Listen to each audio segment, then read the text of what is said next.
Our first item for business will be approval of the October invoices. If everyone's had a chance to look at them, we'll take a motion to approve. So moved. We have a motion by Mr. Mifflin, I second. second by Ms. Mizell. All those in favor say aye. Aye. Those opposed? Motion approved. Next item of business will be approval of the October 11th, 2018 minutes. No corrections. We'll take a motion to approve the minutes. I'll make a motion to approve the minutes. Motion by Mr. Solsky, Second. second by Mr. Moran. All those in favor say aye. Aye. All those opposed? Motion is approved. For the record, Mr. Caldwell and Mr. Stone are absent. Mr. Caldwell and Mr. Stone are absent. Next item of business will be approval of the November agenda. We need a motion to approve the agenda. I make a motion to approve. What? We did have one item to add. We've got a letter from Mr. Kane this week. Yeah. Putting that in other business? Yeah, I would say we can put it under, other business, item B, push item B down and replace it with request to amend conditions of approval for Southland Christian Church, TDP 2017-56.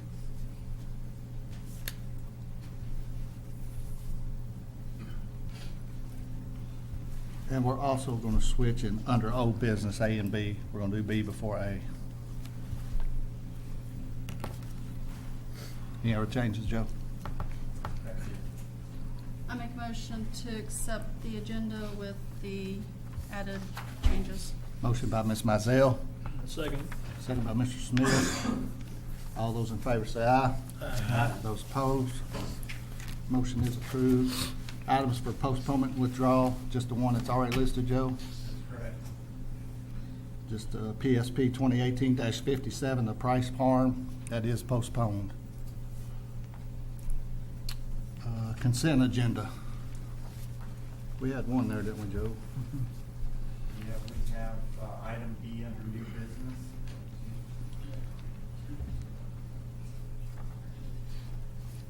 That the only one, Joe? No, we have Emerson North Townhomes, the subdivision plat and development plan are eligible, and under new business, the ML Georgetown Paris preliminary subdivision plat and preliminary development plan are eligible. Kind of hard to do. Amerson, isn't it, before we do the concept plan? Yeah. I would say so. Once we do the concept plan, then we could probably make a vote for consent after that, right? Yes, sir. If we I approve think the that'd be a concept good idea. plan. Yes. So we'll go with that route with that. You want to do the one for Yeah. ML Georgetown? PSP 2018-55 and PDP 2018-56. ML Georgetown Paris. It's a preliminary subdivision plat and preliminary development plan for a 7,000 square foot retail building located at the southwest corner of Paris Pike and McClellan Circle. Is anyone here in opposition of this plan? In opposition? Yes, sir. Okay, so we'll be hearing that one.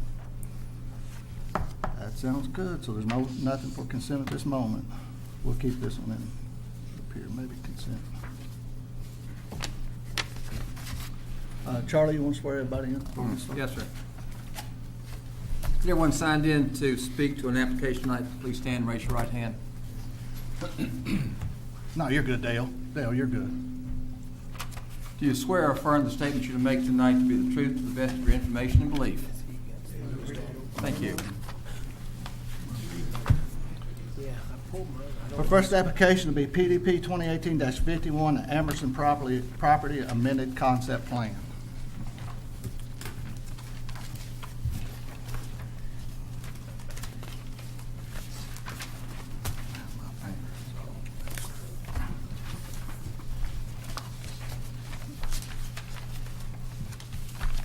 Go ahead, Matt.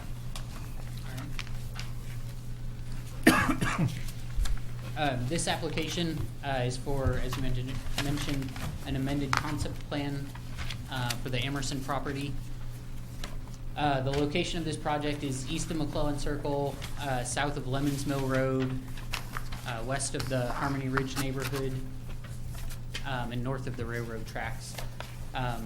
The Lemons Mill Elementary School is also in this area. The current zoning of the property is R3 and B4.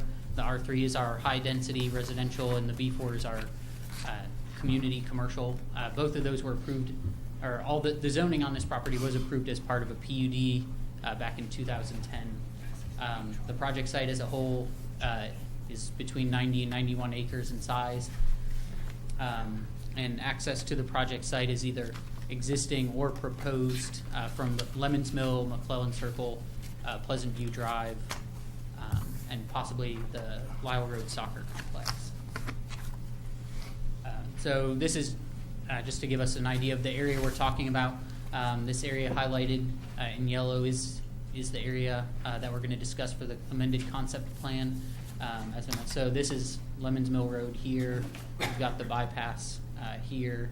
This is the railroad track that is on the southern side, and then this is Harmony Ridge neighborhood with the elementary school down here and the soccer complex down here to the south. This is the concept plan that was approved back in with the zone change back in 2010, late 2009. So just so we're all looking at it the right way. The north is over here on the left-hand side. It was just kind of turned so that it's a little bit easier to fit on a sheet of paper and a screen. But these areas that are shown in red were the areas that were planned for commercial. This area here, sort of in the orange, it was planned for apartments at the time. The yellow areas were planned for single-family residential, and this orange area here was planned for townhomes.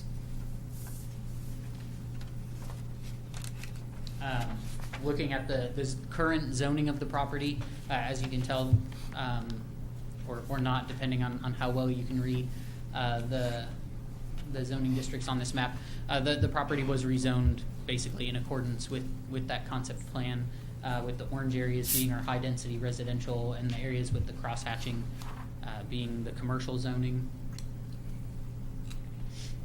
So looking just sort of broadly at some of the changes that are proposed from that previous concept plan to this amended concept plan, you'll notice that the number of apartment units from both hasn't changed at all.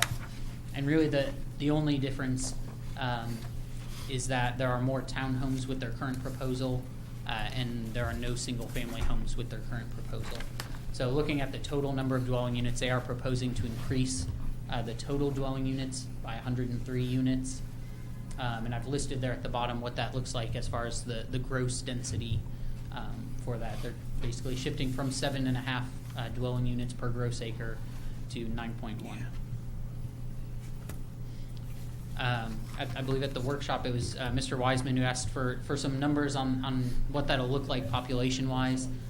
So I had been looking at some of these similar things, so I had the numbers from the American Community Survey sort of readily or at hand. And for Georgetown, as far at least as recent as the 2016 data, Georgetown has about 2.59 people per single-family dwelling unit and about 2.26 people per multifamily unit. So using those numbers, this is what the projected population would look like for both the previous concept plan and this proposed concept plan. And you're looking at probably about a difference of 200 people, 200 people more with the proposed development than the previous. I also looked at your request, I looked at the trips generated, and I looked at the trips that would be generated in an entire weekday. I didn't look at the peak hour trips, but you find actually it's a kind of a similar thing with single-family homes. You get about 9.5, 9.6 average trips per day. That includes people arriving and people leaving as separate trips. It doesn't count, leaving and arriving as one trip. With townhomes, you generally get about 5.9 trips per weekday, and with low-rise apartments, which is sort of the style of apartments that they've developed there, you get about 4.6 trips per day. So when you factor in the different types of dwelling units, you're looking at an increase of about 200 trips per weekday by switching the single family essentially to townhome development and having those increased numbers of units. In my staff report, I discussed that there's 3 key issues that I think that we need to look at when determining whether or not to approve this amended concept plan. The first being whether it's appropriate to eliminate the single-family use that was proposed at the time of the original zoning. The second being, is it appropriate to increase the density from that 7.5 units per gross acre up to 9.1, and to increase the total number of allowable dwelling units from 486 to 589. And then the last question being, does the proposed road or transportation network still provide for, efficient means of conveying traffic both inside this development and enough connections to adjoining neighborhoods or adjoining roads so that they're provides for safety and efficient transportation. This is a copy of their proposed concept plan. You have copies of it in your packets. I did want to point out those areas that are zoned and were previously proposed as commercial are staying commercial. I've highlighted them in orange on this drawing. Those areas are basically staying the same. When we look at the residential areas, those areas are staying in the same place. This area, sort of in this L shape here, is still apartments. It was approved back in 2014. It received preliminary development plan approval for 336 apartment units. And then more recently, this part here that, if you recall, was on the concept plan was proposed for single-family homes and townhomes, was approved earlier this year for a church. And then this area down here between the church and a detention area was approved earlier this year as well, but for townhomes. So this area here is sort of the last area in this development that doesn't already have some sort of preliminary approval between now and when the concept plan was approved in 2010. And the applicant is proposing removing the last of the single-family dwelling units that were proposed with the previous concept plan and seeking approval for townhomes.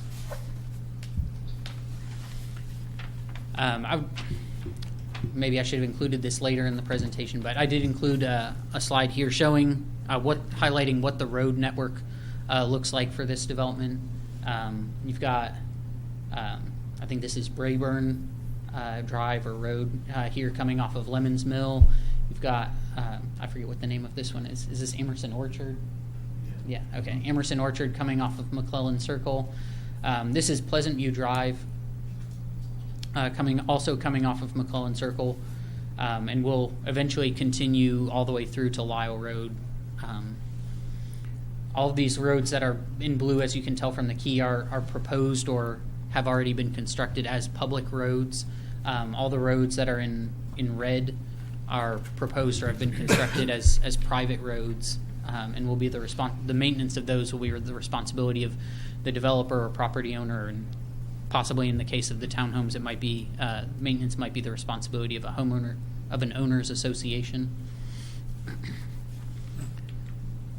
The open space that's proposed with this development here, I've highlighted in green. This isn't all of the open space. There are some areas that were kind of small for me to go through and add all of them in, but these are the larger areas. So as you'll notice, all the detention areas, so this area here, and this area here, and I believe there's a detention down in this area, are all proposed to remain as open space. The applicant is including buffers, basically the entire length along the Harmony Ridge neighborhood. These areas here in particular, screening the multifamily use from the neighboring development, the neighboring residential development. The applicant will also be providing screening here along would be the west side of the townhomes from McClellan Circle. It's just kind of left over. So looking at some of the issues at hand that I mentioned, some of those key issues, and I did include a copy of the justification letter up at your desks that the applicant submitted to us as part of their corrections. It's sort of the longer page of text that's up there. But the applicant does mention that, there have been some market changes, not just in Georgetown, but also nationally, sort of trending away from owner-occupied dwelling units and towards more rental.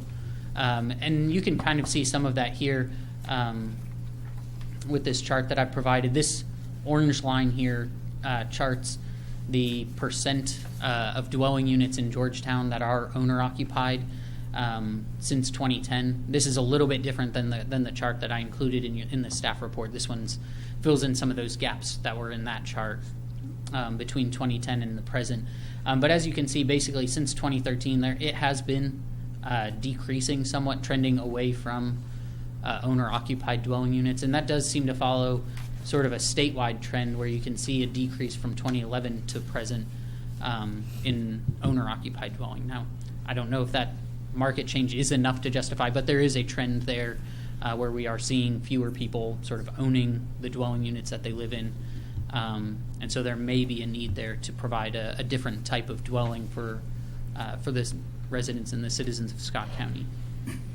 Before you move on there, Oh, yeah. Is there less people in owner-occupied housing because single-family housing isn't available?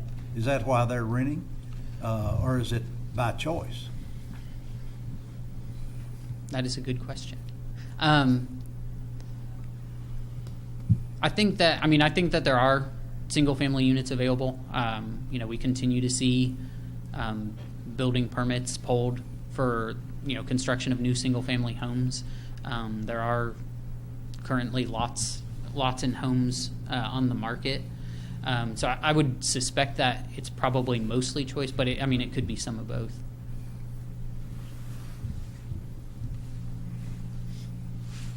I think they've also mentioned a lot of people coming out of college and starting their careers, and if you come out with student debt, until the student debt's paid off, you really don't have an opportunity to buy a house. Yeah. Yeah, that's true. Could be difficult to gather a down payment. I did also want to highlight. I had our GIS department create this map for us. This kind of shows a little bit of the single-family developments that are sort of in the vicinity. This obviously the red area here is the development area that we're talking about today with the concept plan, and this blue buffer that surrounds it is a half mile. So you can see all of the single-family development that's currently, these in the case of these currently built out. You've got Mansion Estates and Richfield Farms, Harmony Ridge here immediately adjacent, Sutton Place. These are all platted lots already. In addition to that, this area down sort of through here is all the remainder of Sutton Place that will be platted at some point in the near future. There's preliminary approval for this parcel here in particular for single-family lots that we heard late. I believe it was late last year, maybe early this year. So there's the potential for lots of single-family development to continue to occur in this area. So it may be possible that sort of removing the single-family from this particular development, this area here in red, may not really have that much of an impact on the single-family housing market in the immediate area. There are plenty availability or the potential for lots of single-family lots to be developed. Looking at the density that the applicant is proposing, they are proposing to increase the number of dwelling units in this area by 103 when you look at their previous concept plan to the current. When we convert that to our net acreage that the zoning ordinance uses to determine what the appropriate density level is for each of our districts, it looks like their current proposal comes out to be about 12.1 dwelling units per net acre. The R3 zoning district that all of their residential property was rezoned to allows a maximum of 16 dwelling units per net acre, so they're well within the allowable density for the R3 district. I tried to find, I couldn't find in the staff report or the application for their previous concept plan where it would have listed the net density. And I think some of that had to do with the fact that they weren't 100% sure at that time how many acres were going to be taken up by right-of-way. So once again, just kind of briefly touch on the transportation network that they're proposing.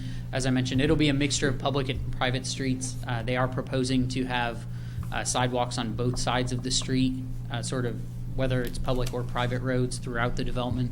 So there should be sufficient pedestrian and non-motorized vehicle transportation in addition to automobiles transportation. The applicant is proposing to have the Legacy Trail come through the development as well. I can kind of show. So this is their proposed concept plan, and this is the soccer complex over here. So the Legacy Trail would follow this dashed line sort of as it comes through the neighborhood and sort of cut between the commercial area and the townhomes to get a little bit closer to the bypass in anticipation of some sort of crossing of Lemons Mill Road near the signalized intersection.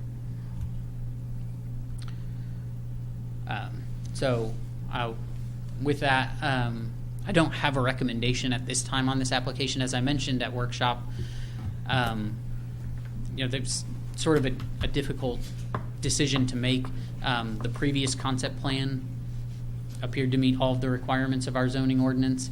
The current proposed concept plan appears to meet all of the requirements of our zoning ordinance.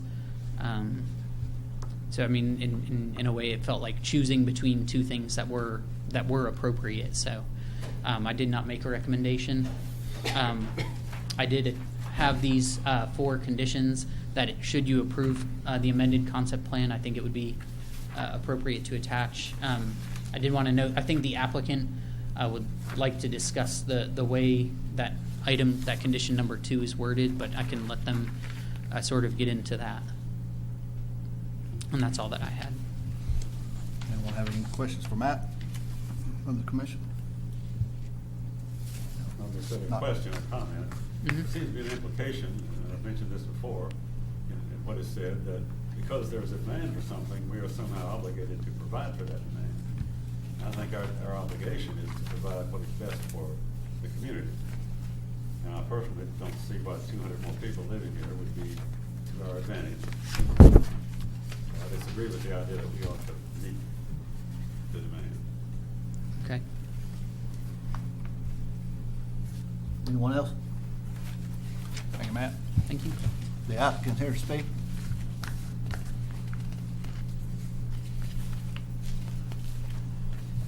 Yeah, Mr. Chairman, I'm Dick Murphy. I'm a lawyer representing Anderson Communities, and have a few people with us today. Dennis Anderson, of course, is here in the back row. Mike Kraft, our development manager, is here. John Strom, attorney also for Anderson Communities. And from Integrated Engineering, we have 2 of our designers, Steve Garland and Jonathan McCracken, are here with you as well. And we thank you for the opportunity to present this to you. Our concept plan is 8 or 9 years old, as was mentioned in the presentation. And during that time, there have been some changes to the plan out there, as was also mentioned in the presentation to you as well. I want to go over what we're doing, but first I want to emphasize one thing. If we could go back to the slide that has the concept plan on it, there you go. We are talking tonight about basically a 11 or 12 acre portion of the overall 90-acre process. This is a little confusing because north is over to the left up here.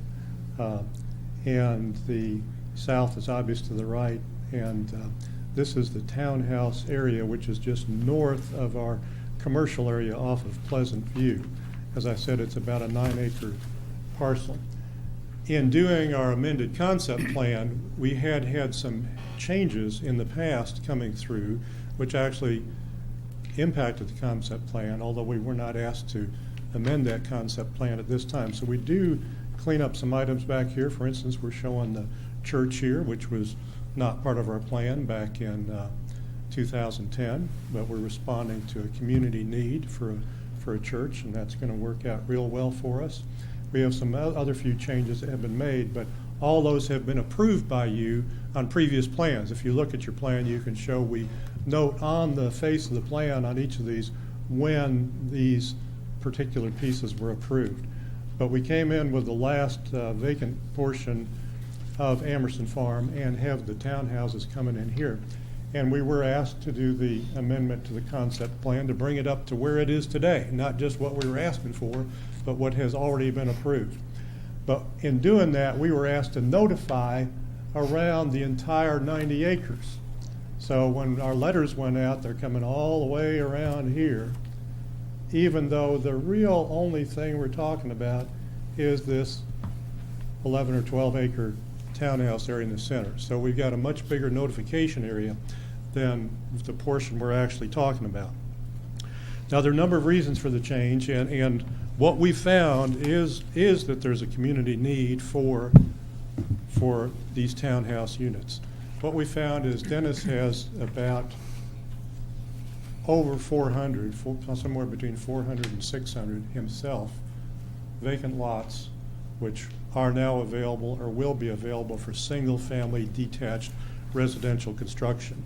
And he's not the only developer out there, as you know. As you know, there's also Fox Run and a number of other subdivisions throughout there. So there's hundreds of lots available for single-family detached residential use. And we think those will be used. We think there's always going to be a demand, at least in the foreseeable future, for single-family detached use, because a lot of people want to buy a house. A lot of people see it as a good investment. It's debatable a little bit now whether it is, but a lot of people see it as a good investment. I think it still is. But there's a lot of people who don't feel that way anymore. And that's what we're aiming this community as. This is going to be a managed community. We talk at Anderson Communities, talk about the 3 M's people want. No mowing, no maintenance, no mortgage. And those 3 M's, the no on the 3 M's, are very attractive to a lot of people now who don't want to have to cut the grass. They don't want to have to shovel the snow in the wintertime. If they want to go on vacation to Florida for a month, all they got to do is lock the door and go, and they know that somebody's going to be cutting the grass or shoveling the snow for them out there. If the toilet malfunctions, they just want to make one call. One call does it all here for the lawyers, but this also works for the owners of the project. One call does it all. You make the call, you get that toilet fixed or whatever it is, and that appeals to a lot of people. There's also social issues that have become involved, and that's another M, mobility. A lot of people in the millennial age group, it seems more than other age groups now, want to be able to change jobs. They don't get a job and stay there for 20 or 30 years. They want to know that if they don't like what they're doing right now, they can move to Chicago or Nashville or wherever they want to go without being tied down to a 30-year mortgage. So that's, and there's as I said, lifestyle issues too, about not having the mortgage, not having the maintenance and that sort of thing. And we have the amenity area here, we have the workout area, the fitness center, so people don't have to join a gym, have a pool, have a party area. All those things are very attractive to people who may not want what I wanted when I was that age. I wanted to have a single family home. I wanted to own it, but that is not the way people are thinking today. So we understand that's not for everybody, and that's why we have all the lots available for single family detached homes. But as was presented to you in the presentation by Mr. Summers, there is an increasing percentage who do not want to own a single family home. And even a 1 or 2% change, and I think at the workshop talked about a 4% change here, then maybe there was a 3% change from 65% down to 62% about owner occupied. Even 1% is a significant change in a community of this size. So we're dealing with perhaps a 3% change in that, and we're looking at satisfying the desires and the needs and the wants for that 3% of the people or more who, for whatever reason, whatever those reasons, don't want to own a house anymore and don't want those hassles, whether it's a lifestyle reason or just a maintenance reason or whatever. As we said in our justification, the comprehensive plan does call for providing a full spectrum of quality housing options for all residents. And as Mr. Summers mentioned in the diagram he had, I think you're satisfying that well for single-family detached in this area. But there is a need, as we discussed, for people who want to live in a single-family house. Townhouses still are single-family houses. They're not single-family detached, but they're single-family houses. People want to live there, but not have all those other things that go along with having a single-family house. Now, we are increasing the number of units, but we're not going above, we're still below the number allowed in this zone, the R3 zone, as was mentioned. And we feel placing these townhouses in this area is appropriate because it's a slightly higher density, but we're along McClellan Circle right here. It's appropriate to put that slightly increased density along McClellan Circle. We also are a step down in density from the apartments here in the north, going to our townhouses, down to the commercial area, and we're also transitioning down to the single family, which is behind us. So we think it's a good transitional use in our development and in this area. So we think it works in this area as well.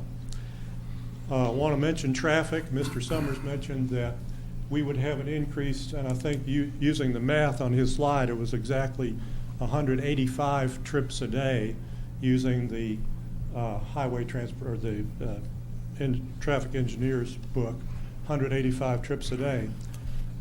I want to take a conservative approach to that. Let's say all of them come out in a 12-hour period from 7 a.m. to 7 p.m. That's a 12-hour period. That means about 15 additional trips every hour. And remember that if I go out to the grocery to buy a gallon of milk and I come back, that's 2 trips, not 1 trip. That counts as 2, but that's 15 in 1 hour. What that means is 1 additional trip every 4 minutes. 1 every 4 minutes. McClellan Circle and the roadways out here can handle 1 additional trip every 15 minutes. Or what was additional? Excuse me, every 4 minutes. 1 additional trip every 4 minutes over what was planned. And we still maintain the same level of service on the roadways. I also wanted to discuss with you a little bit about the Legacy Trail. The Legacy Trail is planned to come through our development, coming up about, I've got my north and south mixed up here because this is going the other way, but I think we're coming in from the south up here. We're going to be coming along this way, along Schoolhouse Road, the other way, and then we're going to be coming down through here, down toward McClellan Circle, not quite to it, and then we're going to come up to the north and the development here. And we're all in favor of the Legacy Trail and want to see it built. And I do want to point out to you that in Lexington, you all may be familiar with the Legacy Trail there, or the Town Branch Trail, which is very similar to the Legacy Trail. It goes down Leestown Road along Town Branch and is scheduled to go under New Circle Road into downtown, into the park they've got scheduled to be built next to Rupp Arena, and then even down that, it's going to tie into Legacy Trail. The first section, the very first section of the Town Branch Trail in Lexington was built in McConnell Strait subdivision on Dennis Anderson's subdivision. He was the one who got this started. We're very concerned about timing of this because timing is important as far as it meets community funding for the rest of the Legacy Trail. And that is that on the Town Branch Trail, Dennis's portion of the trail, which he gave to the city, counted as Lexington's local match for the grant to the Federal Highway Administration to build the rest of the town branch trail. So his contribution was valued at about $2.4 million, I believe, $2.4 million, his portion of the trail. That was contributed to the city of Lexington. So the city of Lexington, as you know in these grants, has to do a 20% local match. They'd either have to come up with cash for the 20%, or they would have to get a contribution. They got the contribution from Dennis. So Dennis's contribution of $2.4 million was leveraged into $10 million in grants for the town branch trail so that it could be built. We want to make sure that what we do is eligible for that here. And what our understanding is that in order to be eligible for the local match, it has to be a contribution, not necessarily an exaction, but a contribution from the developer to the city. And even more important, it has to be, you can't go back in an unlimited amount of time to pick up that contribution. We think it has to be within 1 year. So our concern here is that if we build that trail today and you don't apply for your grant for 2 years, this cannot be used as your local match for getting funds to build the rest of the Legacy Trail. What I've proposed to the staff is to substitute condition 2 on both the concept plan and on the other thing you have on the agenda, the preliminary subdivision plan / preliminary development plan for the townhouse area. There's the current number 2, which says the applicant shall construct a Legacy Trail as shown on this concept plan with each phase of the development. That could result in you all losing some of the ability to use this as the local match for the Legacy Trail. What we'd like to say is that the applicant shall coordinate construction of the Legacy Trail,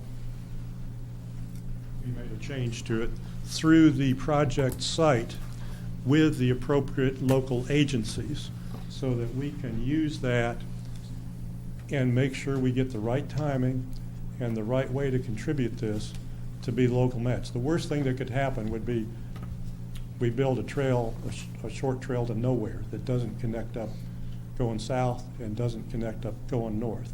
The best way to ensure that we can do that is to make sure we get all our ducks in a row with the federal grant, because as you all know, they've got myriads of requirements that you got to go through, and you got to go through, and you got to go their way, not our way. You got to do it their way. So that's the one change we'd propose. We are real excited about this project. There is a great demand for this townhouse use. Obviously, we're not saying there's not a demand for single-family detached, because there is. But there's also a demand for this type of use from today's user, whether they be empty nesters who want a no-maintenance townhome, or more importantly, whether they be millennials, those persons in their 20s and early 30s, who just have a different way of looking at their lifestyles today and want to have this option. So we're real excited about this. We thank you for listening to our presentation, and we'd be happy to answer any questions y'all might have. Any questions for the applicant this time? You mentioned a grant. Now, have you already talked to the staff about the grant matching and the timing of this? Because I know you weren't at workshop Monday. Not in any great detail, because to be honest about it, when we started looking over this and getting ready for tonight's hearing after the workshop, we realized there may be a timing issue with this. And so I apologize for the bringing this up and wasn't mentioned at the workshop, but it was just because we realized this after the workshop occurred, and we didn't want to mess up the ability to use it as the local. I was going to say the problem I have with it is I would assume Charlie nor Joe can confirm what you're saying, and we can't research it. You're just telling us all this now, which would have been nice to know Monday so we could have confirmed what you're saying to be true. We have talked about it in the Have you? past. Okay. Yeah, when we were applying for the grant 2 or 3 years ago to go through the soccer complex, we know there are timing issues involved with the match. We've never needed a match.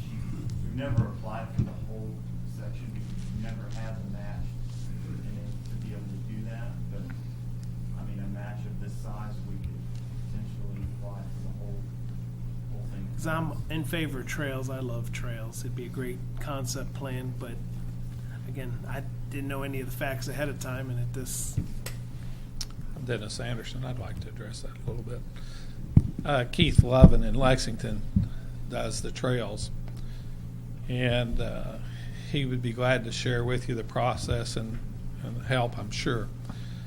To me, it's very important that we get it right. To me, it's very important that the rest of the legacy trails build also, because we don't want a trail that goes nowhere. In order for a trail to be used, it has to go someplace, or people aren't going to, you're just not going to get the activity. I'm a firm believer in trail, pedestrian, traffic, bicycle, exercise, and the people in McConnell's use the trail. Matter of fact, we call our apartment community there Trailside.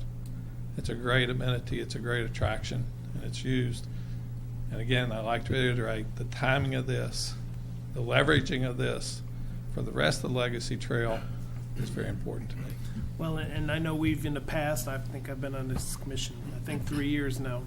We've approved a lot of different subdivisions with trails right now that go nowhere. No one wants to pay for them, but once everybody connects them, then magically we'll get some money and we'll build a trail.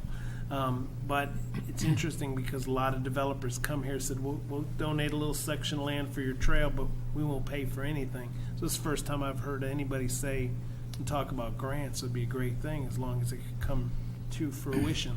So, we are willing to do it. You got my testimony tonight. It binds me. But it's important to me that it hooks up with Georgetown College. It hooks up with the soccer fields, maybe the Barton Bridge. It has to go someplace for people to use it. Well, we've got some drawings on the comprehensive plan. I know. I've seen them. They came to me early on, and I've been on board since the beginning. Thank you. So Mr. do those grants, do generally the city or the tourism commission, or who applies for those? It's federal transportation, federal highway program. So it's seen as a transportation structure for the community. And, it's, again, it means a lot to me to see this money leveraged into something that Sure. really makes Yeah. something nice for the community. I think it's a great idea. It's a local government has to be a local government agency to apply, but we can partner with private sector. And we're just bringing it up because it's a wording thing with note 2. We just don't want the wording of note 2 to say, for instance, if Dennis is to build the trail tomorrow, maybe you don't want it built tomorrow. It says with each section. Right. And you may not want that. You may want it built, the timing right, so that it can be used as local match. We're not trying to get out of building it, as Dennis just told you. understand. It's just a, and we could have said nothing about it and just build it, and then it's your problem. But we know about that, and we want to try to deal with that problem first rather than afterwards on this. Charlie, you're better at the legal wording of things. Well, I think, first off, I agree with the point. I had little to do with our efforts here, but I have in fact read that, so I'm quite sure that is true. It just seems like the language should be rather than with each phase, because that doesn't pay attention to timing, and so it can be completely off. But it would be done in conjunction with the city's project applications, grant applications, so that it may be used for that. Merely saying in coordination, I don't think that's quite strong enough. But time so that it may be used as local contribution toward grant monies. Because clearly that's got to be the point, because otherwise, well, it'll at least there's a much better chance it'll be a path to nowhere, and we don't want any of that. So we would want to leave the first phrase or sentence of number 2, but not the second. And have a different Legacy sentence for the second one. They shall build it, but allow them flexibility as to when. I think we need to At scratch, such time as deemed necessary.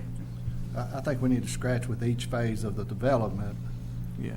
and then add on, build it in conjunction with the city's plans for the Legacy Trail. Does that make more sense, Charlie?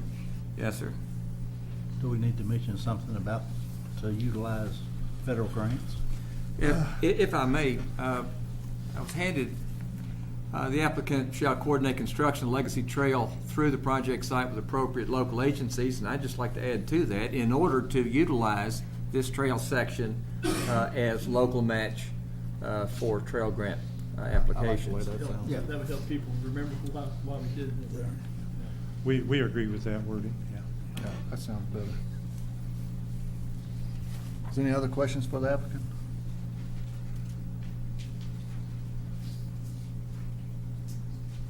That Legacy Trail, Mike, you might be able to answer it better, I don't know. How wide is that going through there? I mean, we just got a dotted line. I don't have any detail on the path or what it would be. Joe will know that better than that, but they have a minimum width. It's like 12 feet or It's something. 12 feet, and yeah, the section in Fayette County is 12 feet. A lot of times if you have, the main trail is 12 feet, but if you have loop trails that connect to it, that can be, narrower. Is that your plan, Mr. Anderson, is try to make that all 12 feet at that time? I'm going to make it that way because that's the way they want it. I personally disagree with that width. But as long as we put bollards in it where it crosses roads so you don't get people driving on it, 12 feet, the driveway's 10 feet wide, 10 or 12 feet, we'll be all right. But that's what I oppose about it is people tend to want to drive on it. Drive on it, So yeah. you want to put bollards on it to keep people, from doing that. On the side of the townhouses, excuse me, on the side of the townhouses where the Legacy Trail, supposedly the Legacy Trail would go by, or is that going to be like a plank fence or something that we'll put up there? We have, that's the, what we do, we have our townhouses, we have a courtyard, and then we have a garage. So we're going from a townhouse, a low-intensity use, to a commercial area, high-intensity use, and we use the garage to provide a barrier. Okay. It's a sound barrier, it's a visual barrier, and it's a security issue that keeps traffic from cutting through the neighborhood. That sounds good. So, Thank we you. put a lot of thought into this, studied it. I like it. Thank you, sir. Does anybody else have any questions? The only question or concern I have is the traffic. And Pleasant View will eventually go all the way through to Lyle Road? Yes, and that was designed to take some of the traffic off of Lemon's Mill. Right. People were concerned about Lemon's Mill. I want to address the fact that we're creating 180 trips a day. On that part of 461, there's 25,000 trips a day. I mean, that's not even a drop in the pond. Will Pleasant View, because it's going to be a through street or through boulevard, will it be any wider than traditional streets or, I'm pretty sure it's wider, but then we've configured it in such a way with bump outs, roundabouts, made some turns, so it isn't like a freeway, people flying through there. Right. And through our town center, we've got diagonal parking, and that's by design too. That slows people down. We've got a median. We separate it out. We bring it back together. It goes through there. There's a whole lot of things designed on Pleasant View to still keep the traffic at a residential speed. Okay. On the, from the townhomes to the commercial on the right of it, would you be able to drive from the townhomes? Because I'm not seeing a road connection through there. No, anywhere. and again, that's a security issue. If I live on a street and there's only 12 houses on that street, a car pulls on the street, I notice it. If it isn't a normal car, I take note.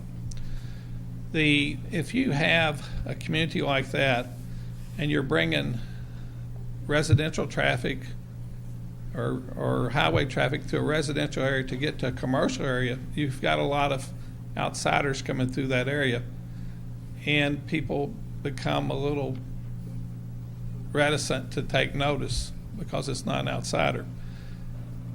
Also, if you were a bad guy and you were going to go in and break into a home or break into a vehicle, you don't want to come in and go out the same way. You want to come in one way and go out a different way. So that's the reason we didn't do it that way, is for security, safety. Would the townhouse have access to that backside to the Legacy Trail to be able to Absolutely. walk to the commercial sites and stuff?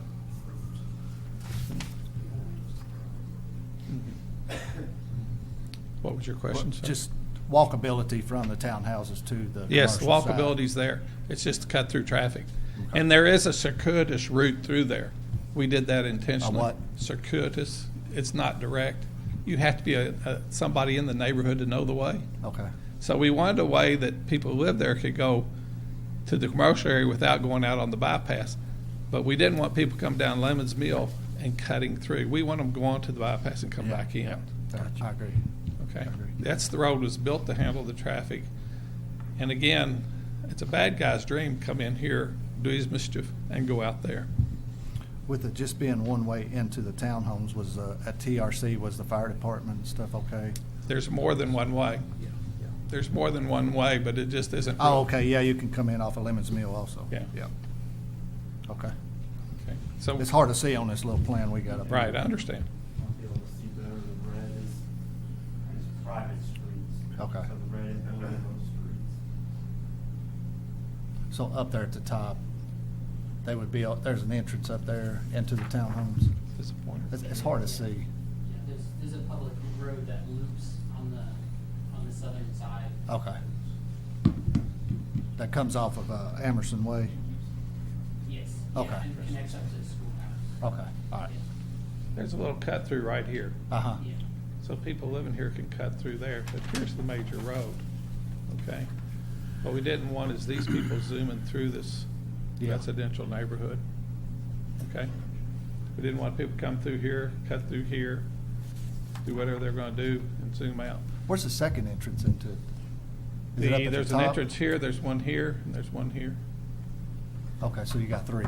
Matt, next time when it's this big of a project, we're gonna need bigger pictures. I Yeah. can't see this. It's hard to see. I agree with you. I It's really hard to apologize. see. Yeah. I did have one other question, again, regarding traffic. And when you look at everything together, if you're adding this and with Southland Christian Church being there, it's one thing for people to be leaving one every 15 minutes, but when church lets out and 1,000 cars are trying to get out at once, I just want to make sure that consideration has been given to The, the volume of traffic at certain times of the day. right. Southland Christian Church is there today. They're operating in this area. So the traffic's already there. The school would be similar traffic to the, School's there, They meet at Lemons you know, it's Mill there. right now. huh? They meet at Lemons Mill School right now. Yeah, but it'll be a larger Yeah. group once they get in. And yeah, they stack up at certain times of the day. Kids that they don't walk, their mamas give them a ride to school. All right. But, you know, that traffic's already there. It isn't gonna add any more. Church traffic is also Sunday morning mostly, which is the Right. slowest time for the highways usually. You know, when you do a mixed-use development, it's like a flood that comes all at once or a long rain. It mixes the traffic types and mixes the times, so you don't get the peaks. It just comes like this. Does that make sense? So that's a good way to develop. That's a good way to control traffic. Thanks, sir. Does anyone from the audience want to speak on this application? If not, if there's no more comments from the commission, let's take a vote. Anyone else on the commission have any comments or questions? my only comment was, I don't think it's been mentioned that much, but I think with this section of the plan being adjacent to a commercial center, I almost think it makes more sense being townhomes than it does single-family homes. I agree with you. Because some people, if you buy your single-family home and you finally get tired of being next to a commercial center, you're gonna have to move. If you're in a townhome, it's not near as big an issue to move another area. Plus the way they just set their garages and stuff, it'll block a lot of noise for the townhomes and stuff. I like the plan altogether.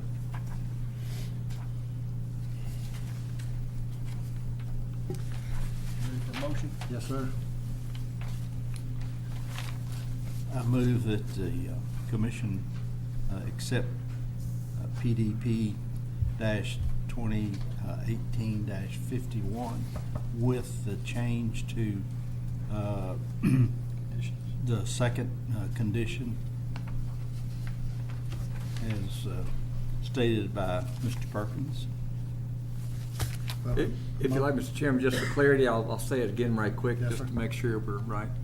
Number 2, the applicant shall construct a legacy trail as shown on this concept plan, and then I delete with each phase of the development and replace that with according to attached alternate condition number 2, which is a big mess, but I think it reads clearly. And that says, alternate condition number 2 for amended concept plan PDP 2018-51, and I'm anticipating PSP 2018-42 and 43. The applicant shall coordinate construction of legacy trail through the project site with appropriate local agencies in order to utilize this trail system or section as local match on federal trail grant applications. I would sign if it gets approved, and then I would have the applicant sign, and that'll be attached then to all conditions of approval. I'll second that motion. We have a motion by Mr. Mifflin, a second by Mr. Solsky. All those in favor say aye. Aye. Those opposed? Motion is approved. Thank you.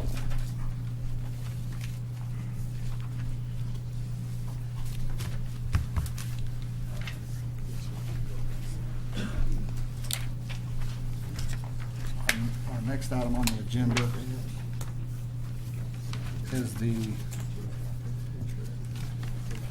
is gonna be, which one is this right here?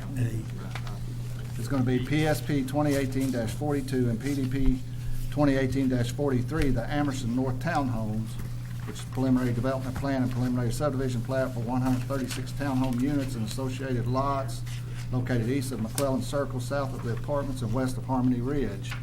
Is anyone here in opposition of that application?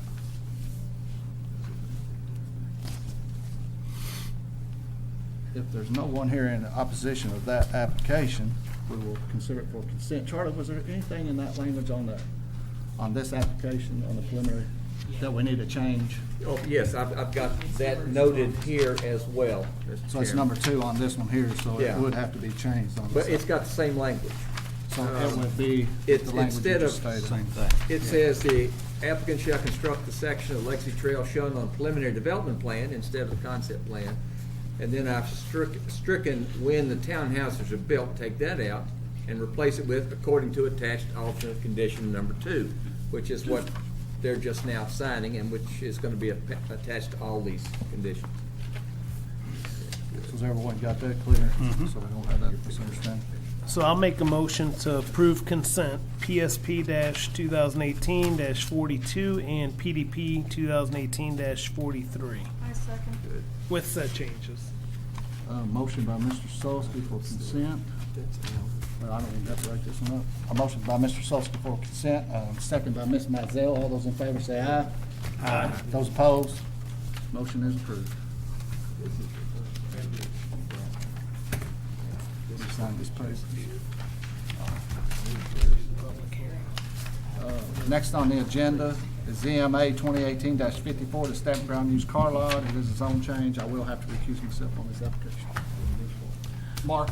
Yep, this is a public hearing, so I'll make a motion that, well, we open it as a public hearing.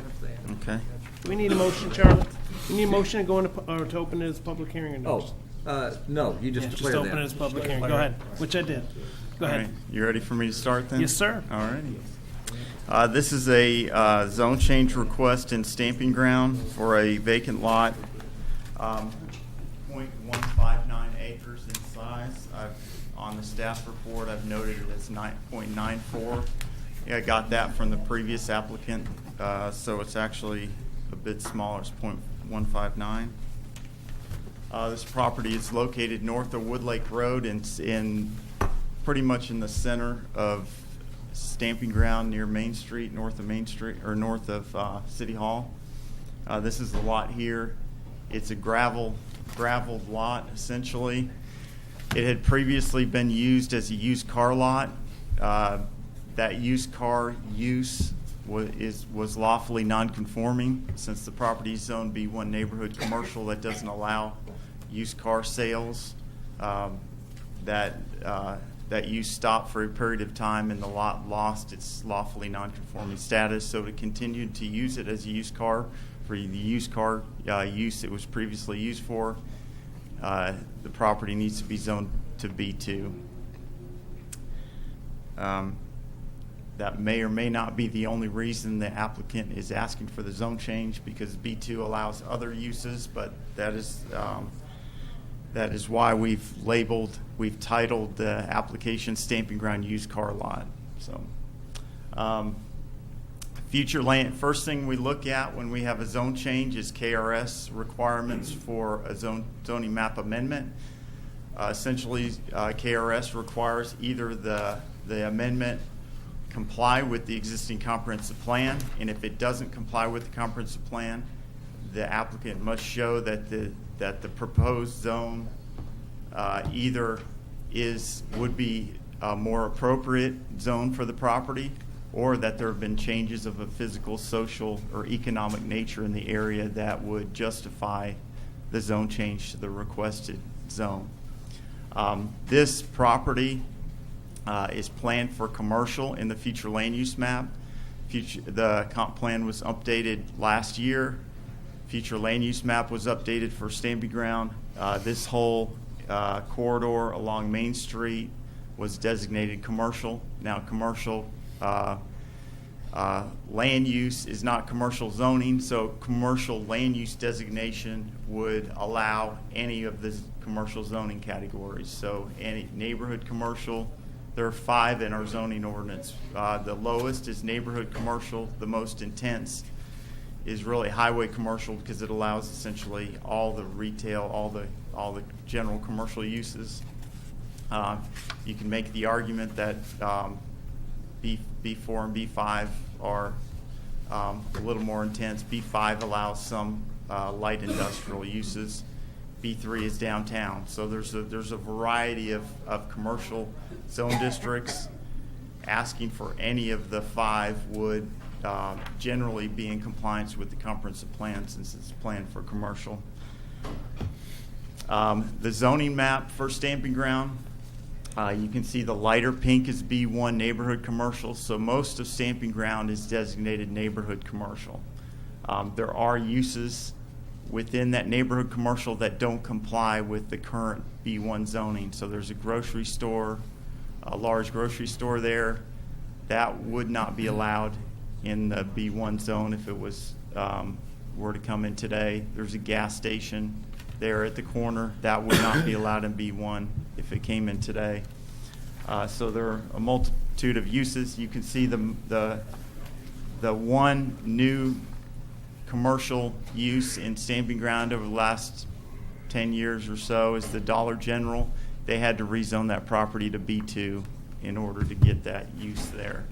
So generally, the B2 zone allows more uses. If you want to develop your property, you have a better chance of developing it if you ask for B2 or one of the more intensive districts rather than B1 neighborhood commercial. Again, the KRS statutes require that you must show one of these three things. I think the applicant, the property is in an area planned for commercial on the future land use map, so they do meet number one in the KRS requirements for zone change. So generally, my conclusions in the staff report are that the future land use map is in compliance with the future land use map, which is designated this area commercial.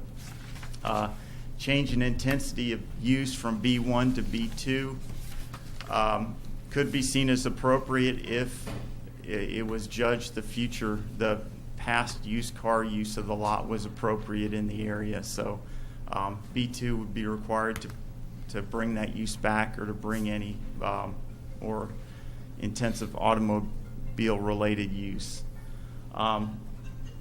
Redevelopment of the site, if it was done, since it's currently vacant, would have to conform with the current zoning requirements, which would require pavement of the site for any public use parking, would require landscaping on the rear between the commercial and the residential zone. So approval of a zone change and then redevelopment of the site would likely improve the site, improve the site's kind of, I guess, impact on the area, because it would require meeting current zoning requirements as far as landscaping and site improvements. So I don't have a series of conditions, because essentially this is a zone change to commercial on a existing commercial lot. You all will make a recommendation. This will go to Stamping Ground City Commission for the final decision. Any redevelopment of the site, if approved, will have to meet our current zoning and subdivision regulations. So I didn't necessarily add that as a condition, but you could, just to make it clear that it would have to meet our current regs to be redeveloped, you could add that as a condition. So we are recommending approval. I believe it is in compliance with the existing future land use map. Any questions for Joe? Did we ever determine what the actual acreage was there? It's 0.159 acres. 0.15? Yeah, not 0.9. Okay. 0.94. It's 6,900 square feet. Any other questions? So with our approval, that's just telling the city of Stamping Ground that, telling them what? It's making a recommendation to them. So Okay. you'd be saying the Planning Commission is recommending approval or denial to the Stamping Ground City Commission. If you were to recommend denial, they would have to approve it by a majority of the whole of the commission. So I believe there's 4 members of the commission. It would take 3 votes to overturn the Planning Commission recommendation. Okay. Any other questions? Thank you, Joe. Okay. Now we open it up for comments from the public. Oh, the attorney, I'm sorry. Mr. Langford, sorry. For the record, my name is Bruce Langford. I'm here for Rob Jones Electric, the applicant. As always, Joe did a complete report, spent quite a bit of time, you can tell. The agreement's in agreement with the comprehensive plan as he announces through his report. We ask that you accept his recommendation, send it to City of Stamping Ground. We will take it down there, we will have readings, and if they approve it, we will conduct, of course, the improvement of the property as has been indicated in the development plan. I really can't add anything to that, but as always, I said he did a complete job. If you've got any questions, we'll try to fill those now. Any questions for Mr. Langford? Thank you, Mr. Langford. Other than that, I ask that you accept his recommendation. Thank you, sir. Thank you. Now to open it up for comments from the public. Anybody here to speak either in favor of it or against it? Anybody? I've got more questions than. Step on up there to the microphone, sir. And for the record, please state your name. Bill Barrett, Stamping Ground. Actually, I just seen this sign this evening, And I don't want to bring up no rumors or nothing. I sure don't want to. This man's a friend of mine. But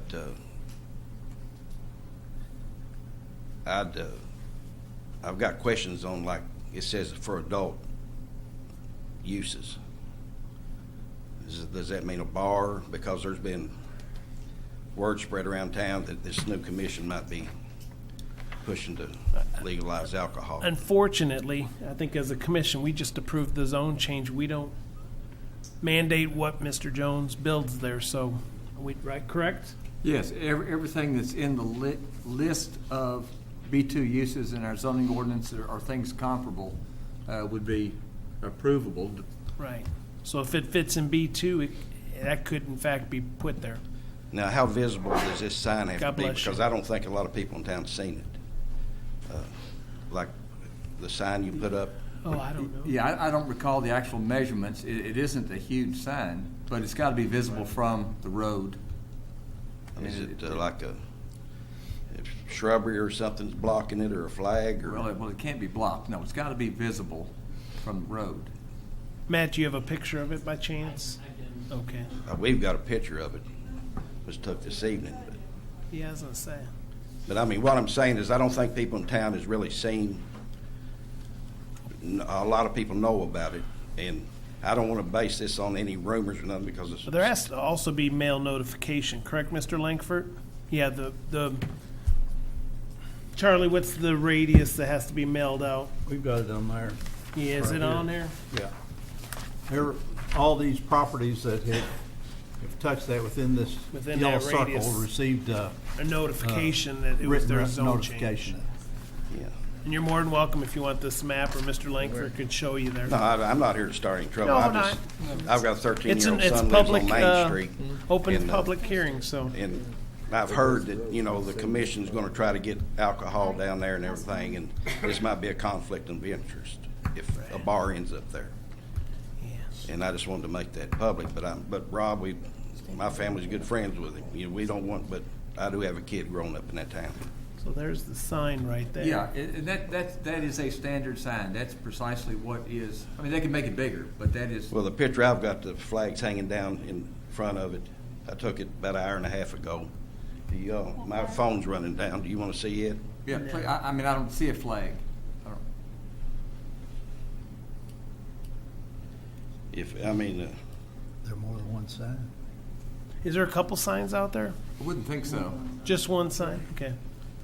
You can show it to Joe there. and it's not, it's not real noticeable from the road. And I'm afraid, But it's been, should have been up. because there's a lot of people against It would have been. what might happen, Since then. but I don't want to. Let me, can I speak to that? Please, Mr. Langford, go ahead. He needs to be assured, and I don't blame him. The intended use is the announced used car lot. Now, if Rob Jones changes it at any time in the future, or plans to change it, he'll have to file a development plan showing what he's gonna do. He'll have to come back to this planning commission. He'll have to have their approval. After a hearing, you'll be invited and notified the same way you were for this one. Well, I wasn't invited or notified, I But the don't flags think. are at half staff. I mean, I live in stamping ground. This could be a lot bigger than just adjoining properties. The flags. Within 500 are at half feet. staff. Yeah, I don't think I'm within 500 feet. Well, signs will be put up, it'll be put in the newspaper. But The that development would be- plan won't, but but the flags that if have a sign, a sign won't, says but the flag. the newspaper ad will go. But is this legal is what I'm asking, is this? Yeah, we'll notify according to the Call the planning flag? commission's requirements. Because there's people who drive up and I down don't there, know. they don't see I don't know this. where the Yeah, flag. and you'll They get don't an know. opportunity Came to from. come back if he's gonna change. Yeah, the I use. really don't want to bother this man if the intentions are good, and all I can do is take his word, and he's never lied to me.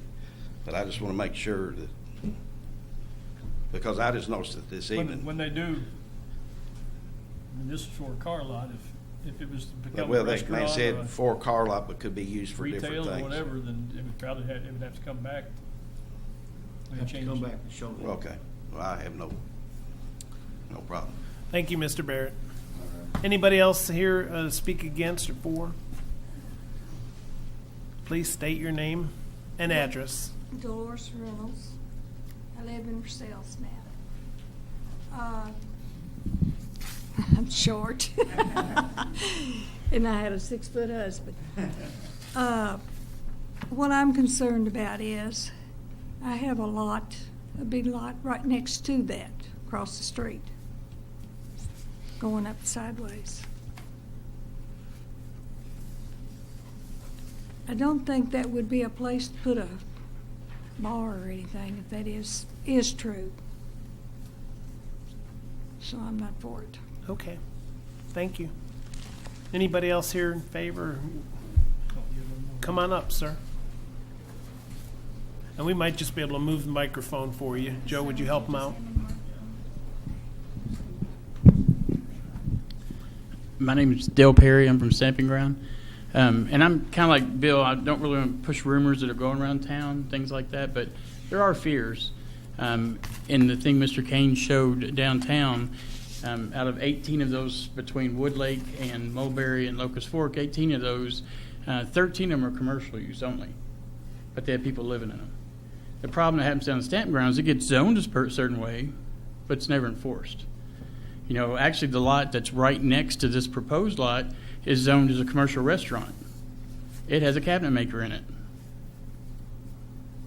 You know, B2 wouldn't, if the Joneses sold that property, zone B2, they don't have to come back and ask to turn that into a bar because that's part of B2. Restaurant and cafe is part of B2. You know, and even worse, I forgot what Bill said, adult services. You know what that means? Strip bars, massage parlors, like they used to have down here behind the courthouse. That B2 falls in that. I mean, there's a lot of worries. We're a small town. You know, a car lot, you know, all car lots, like especially like the little one going to Horse Park, it has a shop there, right? Because they buy their cars in, they work on them, they fix them up. Well, if you've been to Stamping Ground, you've seen our beautiful spring that's been there before our time, before the Buffalo, for the Indians. That car lot's right uphill. You put a lot of pavement there. You have fluids leaks, oils leaks, transmission fluid. Where's it going to go? Right in that aquifer down there, within 1,000 feet of that place. And there's a lot of beauty down there. You know, our last commission, our last mayor, did a great step. They went to the Kentucky League of Cities, and they said, "Hey, how can we build Stamping Ground back up?" And our city spent $8,000 to find out. And that $8,000 said, revitalize your downtown, make it storefronts, make it a shopping district, make it an arts and artisan type where people come in and make crafts. Nowhere in there did it say build a car lot right across the street from where they recommended we revitalize this place. It just, you know, it's kind of like we're going negative against what we've already spent time and money to try to figure out to do. Now we're going to build a car lot there. I grew up with J.W. Reynolds. Great man. Sold me one car a year, it seems like, at that car lot there. I bought one from him. But before that, it was a Cassidy's furniture store and a house. And it made it look nice downtown. You know, it made you want to come down inviting. But, you know, with the fact, you know, we have so many things that are zoned, but it's never enforced. People are living in places that are supposed to be strictly commercial. You know, I'll take everybody at their word tonight if they say, yes, it's going to be a car lot. But you can't promise me the next person is going to do that because they're not enforcing down there. And I'm sorry, a car lot is not going to make our city. You know, if you look it's called a strategic plan. If you wanted to look at yourself sometime, in our strategic plan that we got from the KLC, it said some of the top things that all the residents of Stamping Ground, we had 2 meetings where like 200 people came from Stamping Ground. The big things, they like that it's safe, family connections, the beauty of our downtown, and all the churches. You know, another thing, if this car lot gets built, it's 50 feet from a church. It's right across the street. I mean, I don't knock anybody for wanting to make money. I don't think you make a lot selling cars, but I really think it goes against, it's kind of counterintuitive against what the commission's already been working up for the past 4 years to try and get our downtown back. You know, some people that are newer there think downtown's up the bank. But I don't know if you know the history of Stamping Ground. The City Hall used to be right there at Calvert Street, where Mr. Barrett lives. So downtown is down where KLC told us. They did a walkthrough. I think Matt did a walkthrough. Yeah, even our own local people did a walkthrough and said, we got to make this beautiful down here. And they gave us actually a sketch that had trees and things down there. And I just really don't think a car lot's going to complement if that's how we're going to work towards the future on that. Sorry if I'm not rambling. I'm not an attorney. I don't have a law degree, but I'd like to ramble a lot. The other thing that kind of concerns me is we've had probably 6 meetings in the past 2 years that there's been a great concern because Calvert Street, when you pull out on Main Street, is dangerous. Birch Street is dangerous, Christian Church, and Woodlake has been proclaimed the most dangerous intersection. The most dangerous. They even called the District 7 and asked, can we put a stoplight up here? Can we put lines? Can we put parabolic mirrors up here? Because it's Woodlake coming out on Main Street right across from this lot. It's so dangerous. People are almost getting hit all the time. People are complaining. And they actually painted the curbs back about 30 feet on one side so people can't even park down there anymore. But now we're going to put another possible distraction across there? Are we really worried about the safety of coming out of that intersection, or are we going to add some more stuff for people to be distracted over? I don't know. I'm sorry if I've rambled and not made much sense, but I just worry, what it would affect if we try to. Poor Campground hadn't rebuilt itself since '74. But the current commission, and hopefully the next commission, that's going to be something they're going to do is build us back up. But I think a car lot would probably detract from people wanting to come to, an artsy area or retail. It used to have a bunch of little places where people are living. They used to have a little place that was like a clothing shop, jewelry shop. People love to shop down there. Village Boutique. People just come down there all the time. There'd be cars all down the road. There'd be a car lot right in the middle of it. And then again, just take the car lot away. I'm afraid once it eventually gets B2, there's no stopping when it's sold to the next person what it's going to be as long as it falls within the B2 regulation, right? Correct. Once it's designated B2, from then on, if it sells to 2 or 3 more owners, then they could say, we're going to build a cafe or a restaurant. We're going to apply for a liquor license if it goes wet. And they'll have to come back through the planning commission to do any building on the site, so come back to the planning commission. The adult uses aren't allowed anywhere around there. with the 2 residences there?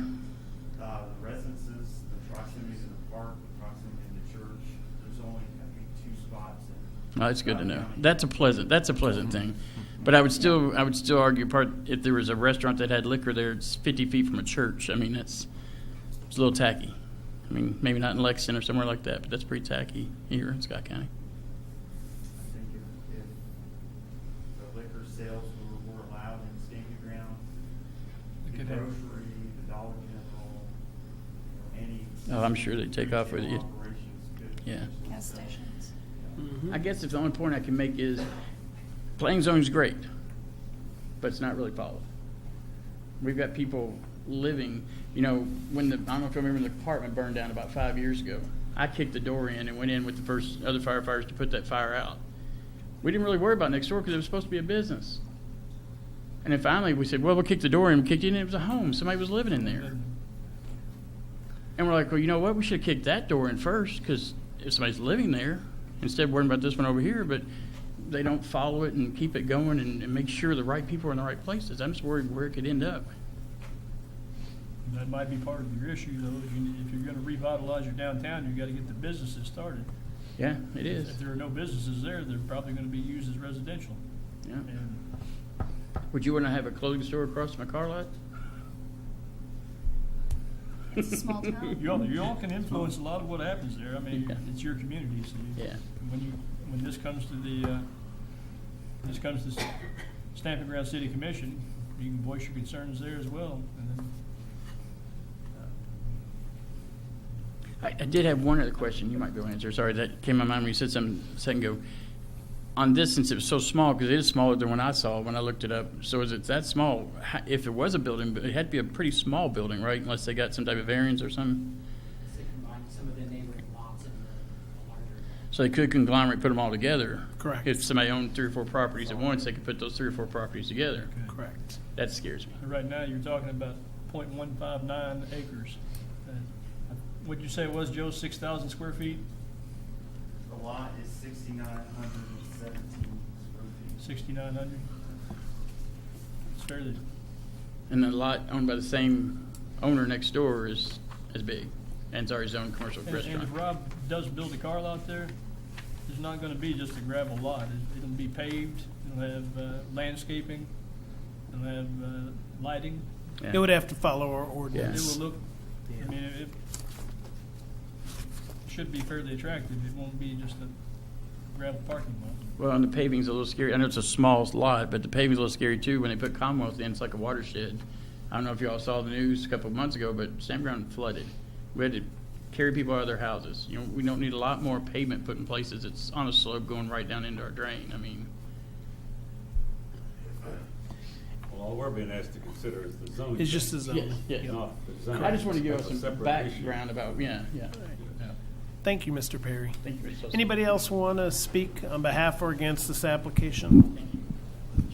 Then I guess we will, oh, Mr. Langford, you I speaking? want to be, Mr. Chairman, I want to be sure that this gentleman and the other gentleman and the lady understand that the stated intent here tonight, and he's not throwing me under the bus, is a used car lot.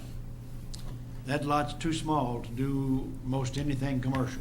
This is one thing that can be done. And we don't see anybody else stepping up proposing to do anything else. The used car lot is what he proposes. And I hear that as one of the main concerns. Something else may come in. You talk about a used car lot, but something else may come in. It will not be something else without coming back to this commission, to these people, telling them what you plan to do or what you want to do, ask for approval, have a hearing on it, and then, only then, can they do that. Notices will be sent out, signs will be posted, they will be told if that's going to happen. The other concern I hear is enforcement. Not much we can do about that tonight. But what we're asking for is a zone change and an opportunity to try to make this a successful site for a used car lot. That's all we want, zone change. Thank you, Mr. Langford. With all due respects, to these kind of people. If there's no one else to speak either in favor or against, I'd like to close the public hearing. And then, well, I'll open it for comments. Oh, from for the comments, commission. sorry. Yes, Sorry. sir. Okay, so we'll close public hearing, and now we'll take comments from the commission. I did have one question for staff again. Neighborhood commercial, B1, what are you limited to do in neighborhood commercial?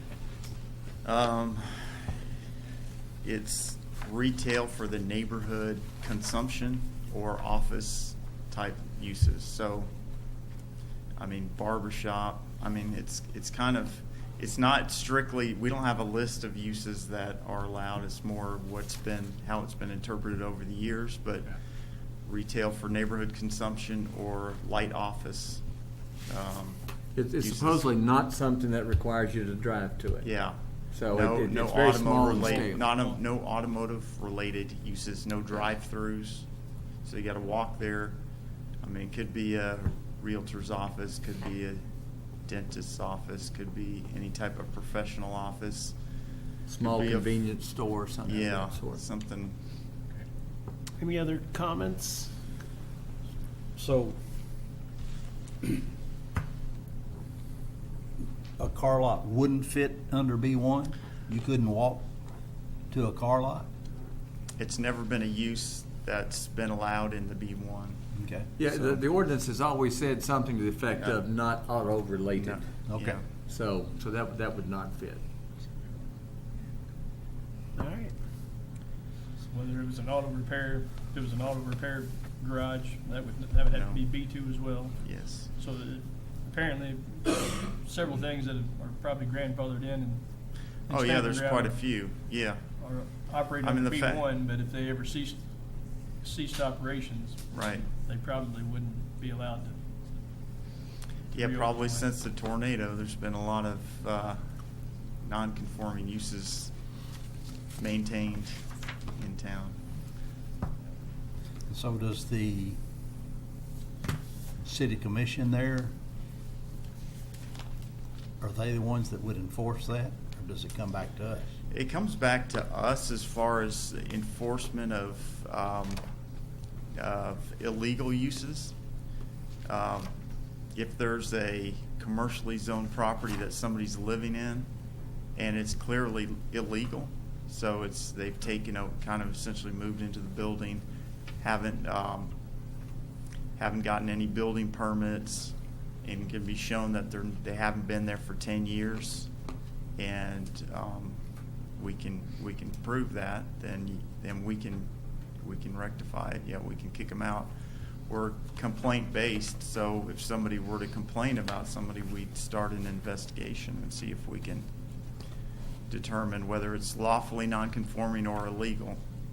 So a lot of those uses, they've been there for 10 years with no enforcement action against them. They've become lawfully non-conforming. So they're allowed to continue. So what did you say about the Dollar General? Are they? The Dollar lawfully non- General's a newer development that's come in the last probably 6 years. They rezoned that property if it wasn't zoned already B2, but it's zoned B2. Okay. It's the only B2 property in Stamping Ground right now.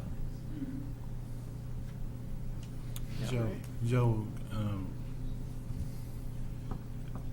the legal considerations based on the item B were the surrounding uses in the B1 neighborhood commercial that are R1A and R1B, single family residential. Does that really line up with the to be approved as a zone change when you consider item B that there have been major changes of economic, physical, or social nature within the area involved which were not anticipated in the adopted comprehensive plan and which have substantially altered the basic character of such area? So does this apply? That there's 3 criteria. If you're asking for a zone change, there's 3 criteria that we look at. One, is it in compliance with the comprehensive plan? And generally, that is the future land use map. Does it comply with the future land use map? That's the future plan for the area. And does it comply with the goals and objectives for land use? If it doesn't, then typically we look at A and B, because it may be designated residential and they're asking for commercial. It doesn't comply with the comprehensive plan future land use map in that instance. And then we look down to A and B. It may be, there's another zone, a commercial zone would be more appropriate for one reason or the other. Maybe just its location and what's surrounding it, or the size of the parcel, or the amount of traffic around it. Or B is, have there been changes of a physical, social, or economic nature? So maybe it doesn't comply with the comp plan, but there's been so many changes in the area that it makes sense to rezone it. If it wasn't really looked at closely when the last comp plan was adopted. We did look at Stamping Ground. We kind of talked to, we went to Stamping Ground and had a few meetings, and we kept Main Street designated commercial. Now, whether that should be looked at more closely, and if there's really established residential areas, since it's a small town and it's a long stretch of commercial, maybe there's pockets that should be residential. We didn't go to that level of detail and look at, well, hey, maybe we should make these commercial areas smaller. But we could always do that with Stamping Ground at any time. Go in, and we have talked to the mayor about trying to clean up some of these areas, and maybe there's some areas that shouldn't be designated commercial because there's residences established very close to these commercially planned areas. So essentially, we've left the Main Street corridor designated commercial until a more detailed study tells us says this isn't what the community wants. And it will be ultimately up to the City Commission of Stamping Ground to approve this or deny this. So it'll be up to them to decide, do they want more businesses on Main Street, or do they want to protect the residential areas behind Main Street? What's more important? So, but those designations, we look at the comp plan first, and then if it doesn't comply, we look at A and B. I mean, we can look at A and B also, and the comp plan, but it's not really necessary to justify a change to look at all 3 if it does comply with one. Thank you, Joe. Okay. Any other comments? It says right here that the comp plan, the requested B2 zoning district partially complies with the comprehensive plan, future land use map. So what you're saying is the B2 complies with what has been approved by the land use map. Is that correct? Yeah.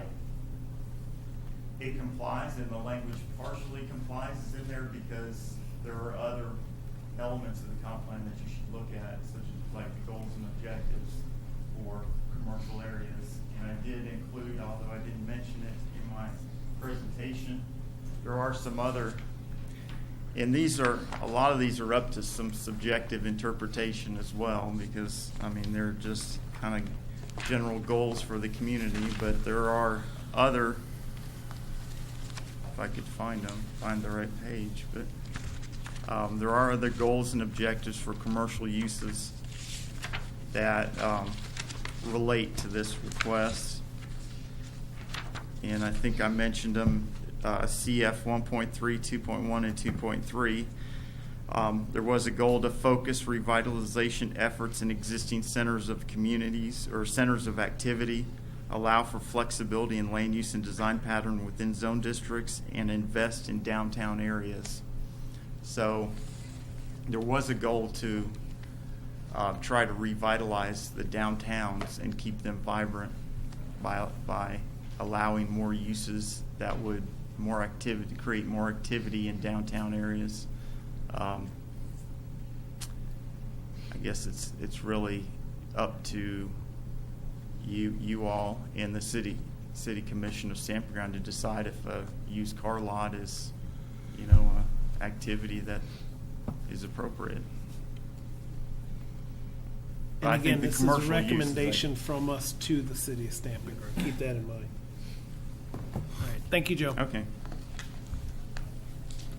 So without any more comments, I need a motion either to approve or decline ZMA-2018-54. I move that we approve.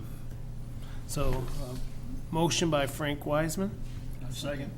a second by Mr. Smith. So do we need to do a roll call? Because this is. Yes, sir. Okay, Yes, so sir. we'll do a roll call. So this is to approve application ZMA 2018-54. So again.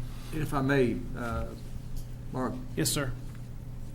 it's not exactly to approve, it's really Well, to to send recommend. recommend Yeah, to it's city to of send it Stamping with a Ground. Correct, thank recommendation you. of approval. Thank Yes, you. sir. So this is to send a favorable recommendation to the city of Stamping Ground.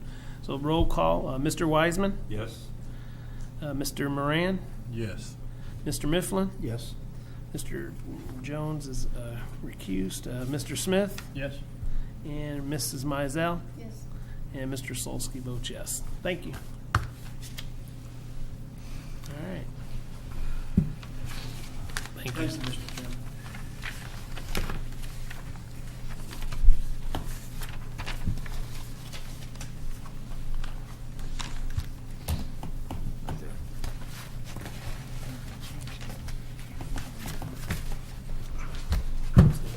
Just piss you off. Okay, go. This one here. Yeah, I did. I put it to Next, the next thing. next item of business will be ML Georgetown. PSP 2018-55 and PDP 2018-56, ML Georgetown Paris, a preliminary subdivision plat. Okay. This is an application for a new lot to be created and a new building to be built in the former Kmart shopping center. It's called Georgetown Center. We approved a preliminary development plan about 2 years ago for I think a little over 20,000 square foot retail building in the parking lot here. That application has sunsetted as of October. So in order to do anything there, they need to come back through and reapproved a preliminary development plan. They're doing that tonight. They have changed the application, and they are asking this time to subdivide the property. So It's a request to subdivide a 1.54 acre parcel in the parking lot and to build a 7,000 square foot restaurant within that lot. So we're reviewing and deciding on both those issues. So the existing center is divided in multiple parcels. I think it's 3 parcels. Parcel A is the one that's being considered for subdivision. Parcel A includes the old Kmart Center. Parcel B is this retail area here. I didn't show the division of it, but it's essentially this retail strip center in this row of parking in the front. And the parcel C is the big lots, former Winn-Dixie, with the parking lot in front of that building. There is a shared access and parking agreement that covers all 3 parcels currently. They are creating the lot here. They are not affecting the access, so it's inside the access. The 2 access points for the center will remain the same. This is the subdivision. The 1.54 acres is here. It includes this corner, essentially, of of parcel A, leaves the driveway clear. The subdivision itself meets all of our subdivision regulations as far as size, setbacks, area, and configuration. So we don't have any problem with the setback in general, or the subdivision in general.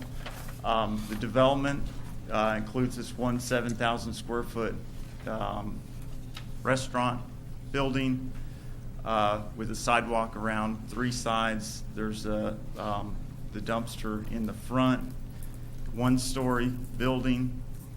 I don't know positively the use proposed, but it is a sit-down restaurant building. The configuration, the layout meets all our development plan requirements as far as stormwater. There's a shared stormwater system. It'll have to, the stormwater plans will have to be reviewed by our engineer, but it's going on a existing parking lot, so there's no additional impervious surface, so there should be no problem with the stormwater. The landscaping, the layout, the islands, in general, meet all our interior landscape requirements. The perimeter landscaping may have to be filled in. There's a couple trees that have been lost over the years. The existing trees are pretty big and the bushes have grown pretty large, so there's no problem with meeting our landscape requirements. Lighting and signage will have to meet our requirements. There should be no issue meeting those.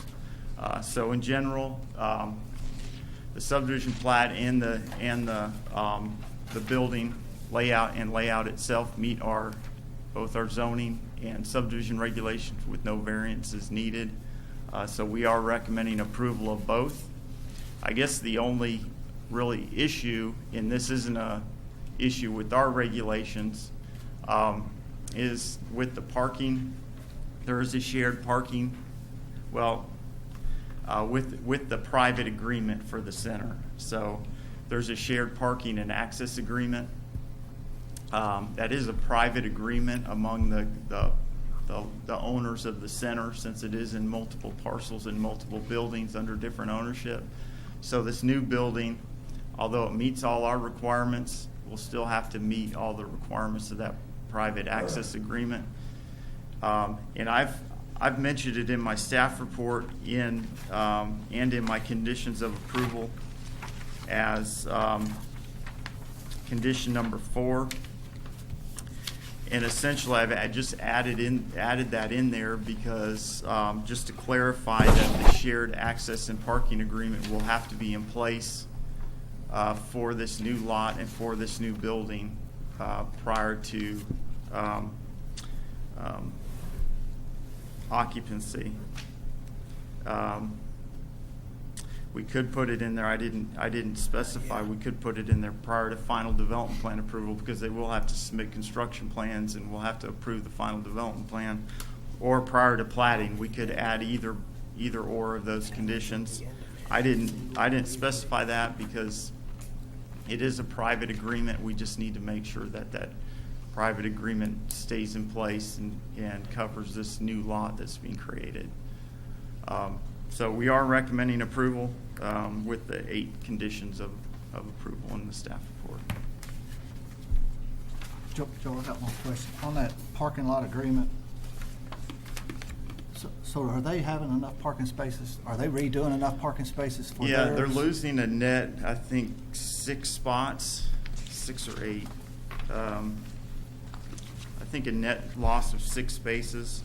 They do have plenty of spaces when measured against our requirements. So we would require, for parcel A in total, we'd require 398 spaces. They have 492.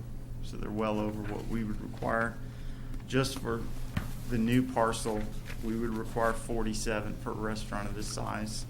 They're showing 84, I think. Yeah, 84 spaces. So either way. With the parking lot agreement, would they have to do any improvements to the existing parking lot that's not going to be part of this project, or? I don't think so. I don't think that's part of the agreement. They'll have to cut into the existing parking lot and redo it to build out their site. But the rest of it. But the wouldn't have rest to of be it, I part don't know. Of course, if the other application ever gets here, that'll probably come into play then, but.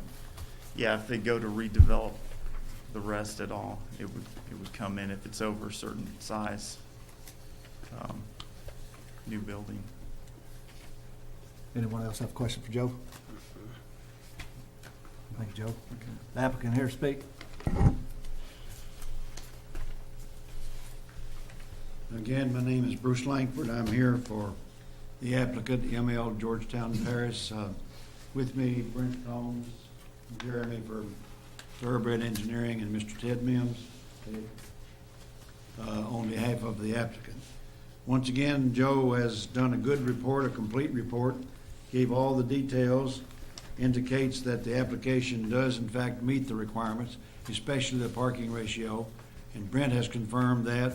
I think Joe Kane confirmed it, Brent confirmed it, Mr. Mims from the owner has confirmed it.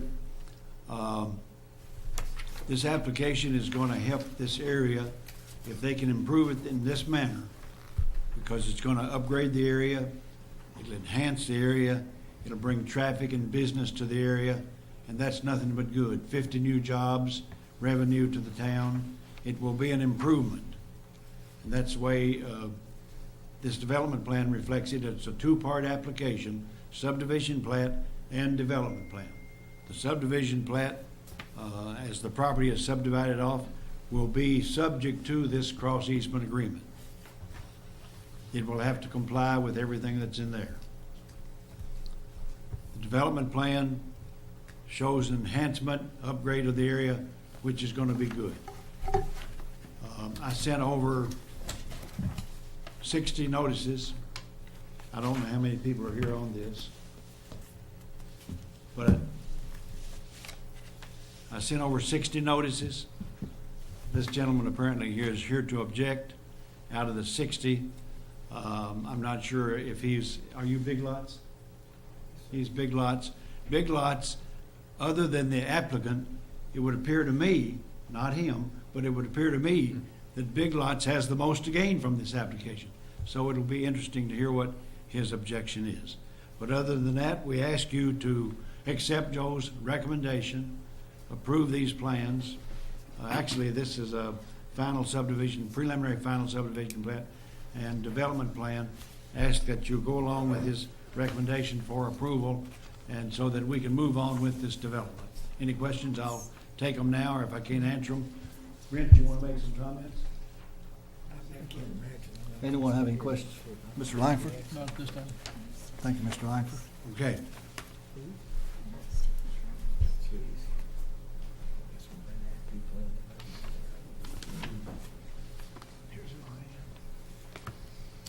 Good evening. My name is David Seawer, and I represent the owner of the Big Lots property.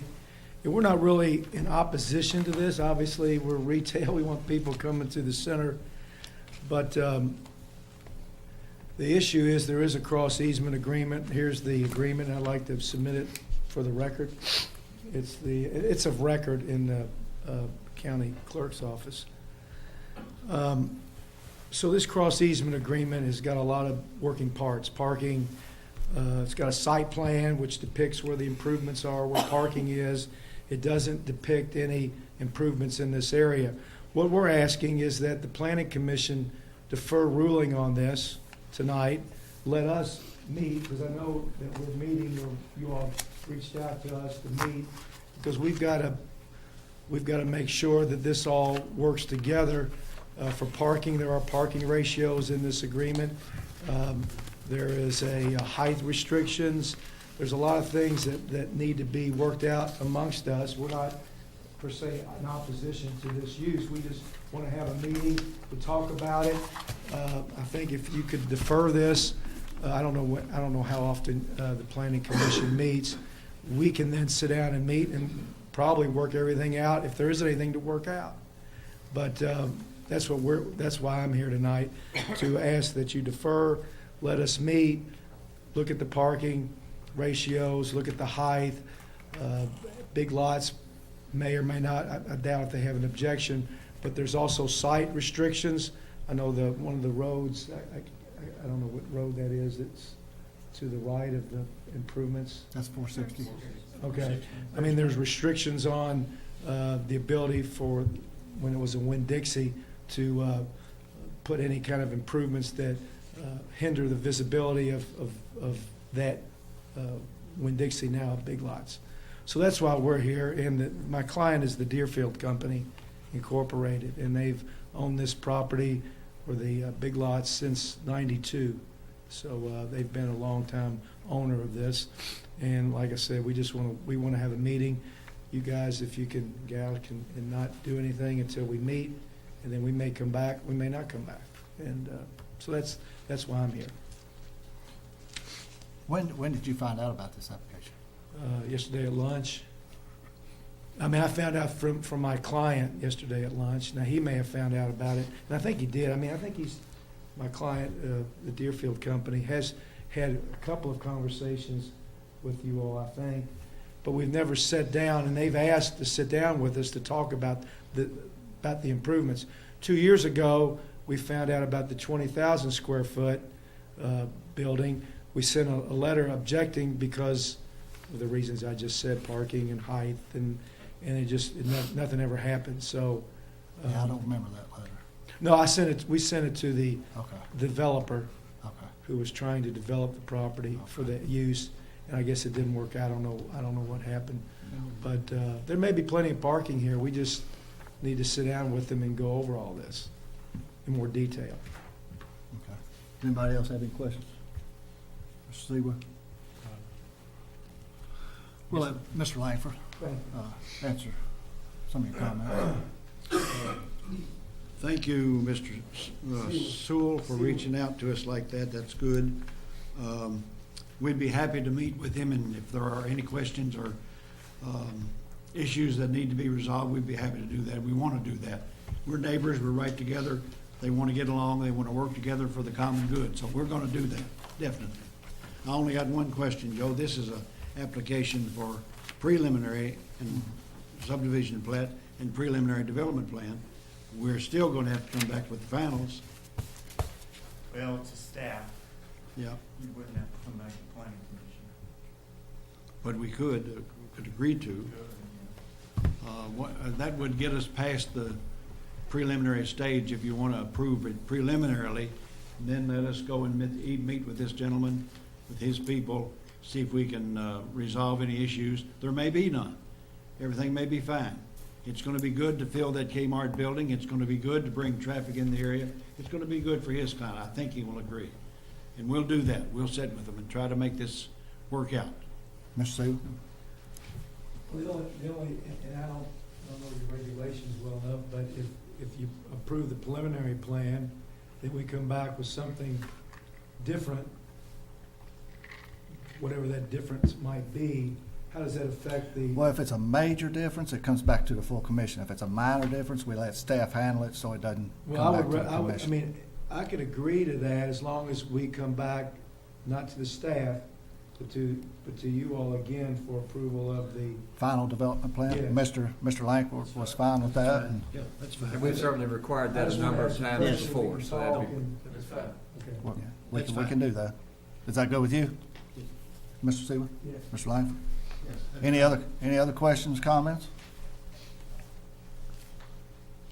If not, I'll Yeah, and my only comment would be that I'm sure the time is probably of the essence, even to the applicant. I mean, some things that need to be done on a timely basis, and I'd hate to set them back a month, just. Well, they gotta do their final anyway, so. They gotta do their final development That's plan. what Once set they it get back. it done, instead of going to staff, they'll just come to us. And as the staff indicated, we have a private agreement, so we have to work that out anyway, because they don't want, I mean, if they would put up a monstrosity that took all the parking, it may comply with your regulations, but we may say, whoa, Big Lots is saying you're violating the terms of this parking agreement, and we don't want lawsuits, we don't want any of that stuff. We want to be able to work it out, so. I agree with you, and I think the applicant also does too. I think that's the best thing. So. Any other comments? I had one question. Mhm. This parking configuration, the way it's shown now, is that basically the existing boundary of parking that's currently there, or is it slightly larger? Brent Combs, Thoroughbred Engineering. No, the outside edge, particularly along 460 and the bypass, is the existing pavement. The access road comes in, you'll see that kind of little half moon area. That used to be a little more rounded, so we're going to encroach into that grass area just a little bit. Just a little bit in that, but But the other than rest that, of it is everything's- basically the same. Is that pretty? That's fair. That's what I'm saying. This is all the same, just one. Yes, sir. This is the site plan that was Where's the- recorded back in '92 that shows the shopping centers. Yeah. So that's- Yes, I've got the pointer going. This little area right here. See that right So you're really not expanding the parking lot beyond what it is right now, much, except for that one. Yeah, this little area kind of rounds out and then curls back. And so we're just kind of straightening that one little piece. But this area over here is the existing, what you see out there right now. So, I did have one question. I know this is just a preliminary development plan. Is there anything, I mentioned the same thing, I believe, about the Shell station out at 25 and Champion Way. If there was ever to be an accident there and somebody comes over that bank, is there anything, I don't know, a wall or guardrail up there or something to prevent? well, the most common thing would be like the highway department uses a standard guardrail up on the top of the bank. Right. Now you have to get permission from the highway department to Yeah. install those, but that Am I would be want the to most, put the guardrail behind the hedge or something? that'd be the most typical solution, yeah. Always worries me the way people drive around here. Hey, Brent, you know a lot about the water and stuff and all that, so, so this building would not make any more water runoff than what's already there? Actually, it's a reduction Okay. in impervious area. I forget how much, but it's actually going to be more grass than there is now. Okay. I think anything we can help in that area is gonna be good, the way the creek's been rising down there lately. Yes. Any more questions? Thank you, Brent.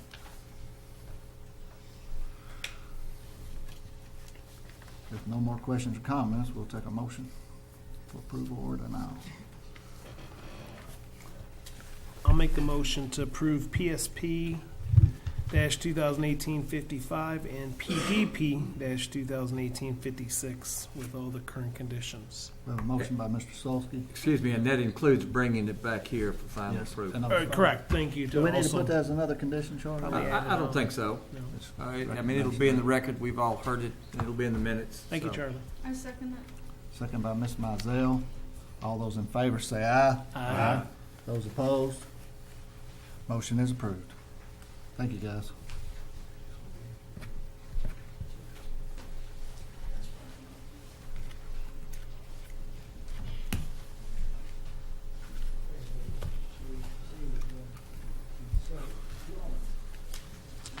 I guess our next item of business will be the Southland Christian Church. Yeah. What do you want to do the, Well, we need to do the approval? Yeah, I've got something here for somebody to Yeah. sign. Brent, you Where got did something? Bruce go? Everybody's headed out. What, are you out of practice there, Brent? Bruce is ready to head home. Good Lord, go away a couple of weeks and hell, don't remember a thing. We're gonna do that after. Okay, 'cause that was before me. All right. Go All ahead, right. Joe. Next, or the last item on the agenda, second to last item, is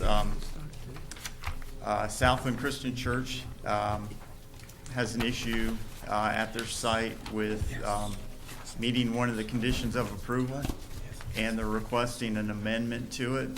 And it's not a change in the site itself, but it's a change in a condition that we added to it to make sure that something happened. And what it is I'll let them speak mostly. I'll just kind of introduce the topic. There were 8 conditions or 7 conditions of approval to the original development plan approval for the church. The 7th, their last one, was that the roads accessing the site be constructed and platted before final development plan approval, which is final development plan approval is when we're giving them, signing off on them, turning them loose to construct the building. We wanted the roads constructed and platted because we wanted to make sure the infrastructure was built and complete and able to serve the lot, so we didn't get to a point where, since it was a lot internally to Amerson, being sold off as part of the larger Amerson development, that the church was able to utilize their site, get to it safely, get their people in and out safely, serve it with water and sewer and so forth. And typically, Georgetown Municipal Water signs off on the plat. That's when they certify, yes, it can be served, there's sewer there, water there. The way we worded it, by requiring the roads to be platted, was outside of the church's control, because Dennis Anderson is building out the roads. He's the one that's going to be responsible for platting the roads.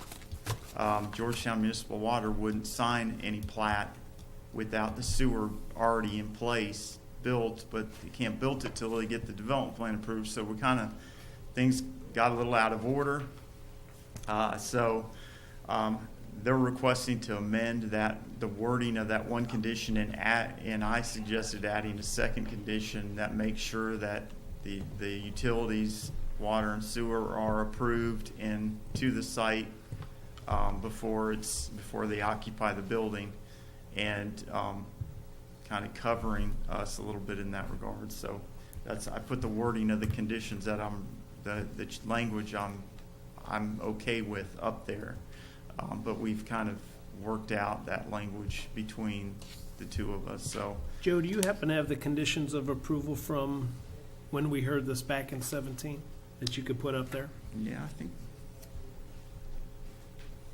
Hopefully they're big enough and legible enough. No, I didn't put the first 6 just because they were standard conditions, but I do have them. I can hand them out to you. 7 and 8 are the only ones in contention, though.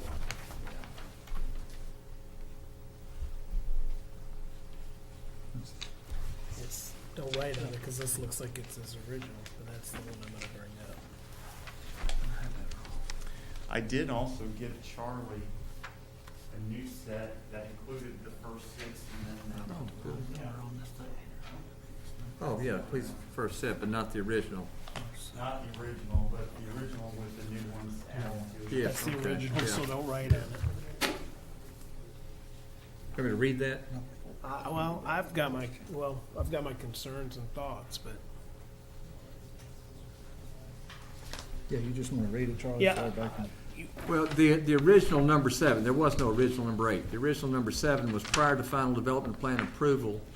Either Peachtree Lane or Amerson Way must be completed and platted, period. The proposed amended number 7 would read, prior to final development plan approval, either Peachtree Lane or Amerson Way must be constructed to public standards, except for final course of asphalt. And the new number 8, water, sewer, and all utilities shall be approved and available to the lot prior to issuance of a CO. Because in other words, if it were the first one and they can't get started on that until after the water company approves some various things, then they just sit in the water and their stuff sits through the winter and so on and so on. This will allow them to go on, but it's not going to allow them to occupy until the streets and utilities are there.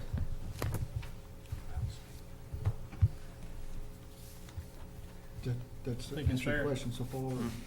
I said, that I sounds know fair you to got me. other I mean, questions. if that was Let's let allowed, everybody speak. Yeah, I'll do that. that would satisfy both Southland and the GMWSS and us. I mean, the roads are constructed, so the roads are out there,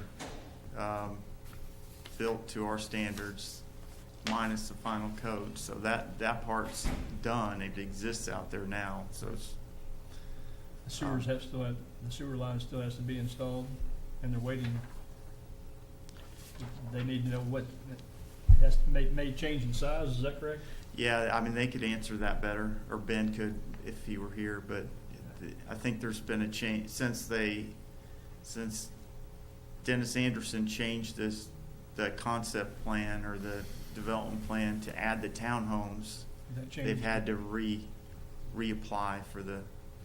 And apparently it's not Sewer necessarily that it requires different infrastructure. It just requires a new review. And their review process could take, I think, what'd you say, up to 6 months. So that's a hurdle, and this just needs to work around that hurdle so that nobody gets held up It by may it. or may not require. Oh, yeah, it may not require different anything. infrastructure. They may have to resize it. That's right. It may require a ton. That's right. All right. Any more questions for Joe right now? Let's let folks from Southland speak real quick. Thanks, Mr. Chairman. I'm Dick Murphy again. I'm representing Southland Christian Church, and let me just clear a couple of things off the podium here so I don't knock things on the floor. With me tonight is Jim Cox, who is the Facilities Director of Southland Christian Church. Jace Burris, our architect from JCB Architecture, is here. And from Integrated Engineering, we have Steve Garland and Jonathan McCracken. And this does turn around the interpretation of Note 7, but I want to start out saying on behalf of Southland, we apologize for our role in what has happened here on this. We found out, the people from Integrated and I were up here for the workshop on Monday, and there was discussion about Southland. We were up here for Dennis Anderson's plat, and we heard about the issue with Southland and that perhaps a stop work order was going to get issued. I want to say that Southland, we communicated that to Southland. They stopped work before they got the letter from Mr. Kane.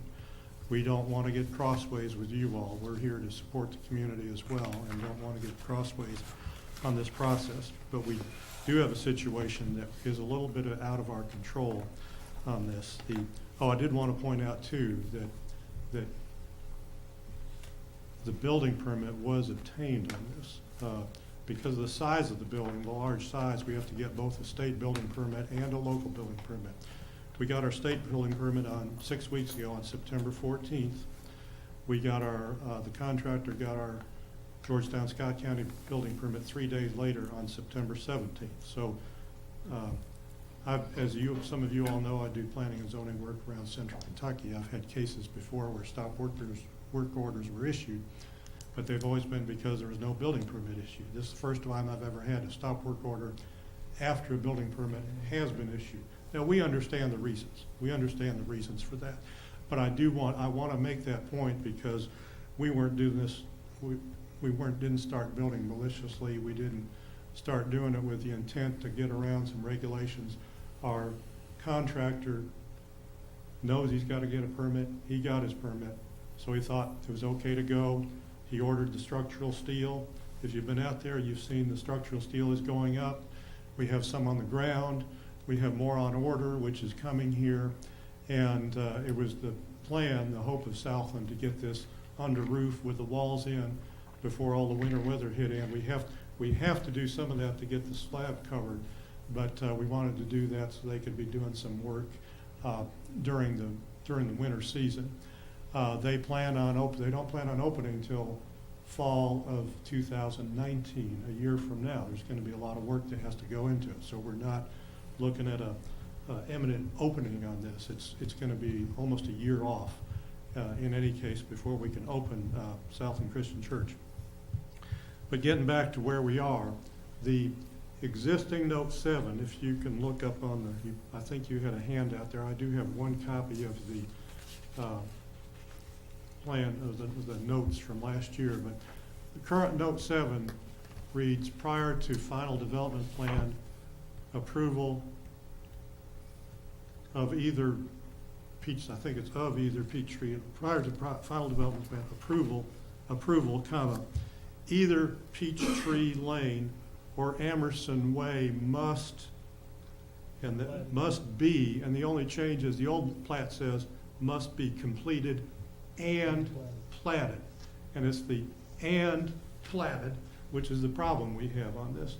As Mr. Kane mentioned to you, they are completed, and the best evidence of that is that Lemons Mill Elementary is still in full operation, and their school buses and hundreds of cars use both those roads, Peachtree Lane and Emerson Way, every day to get back and forth to the school.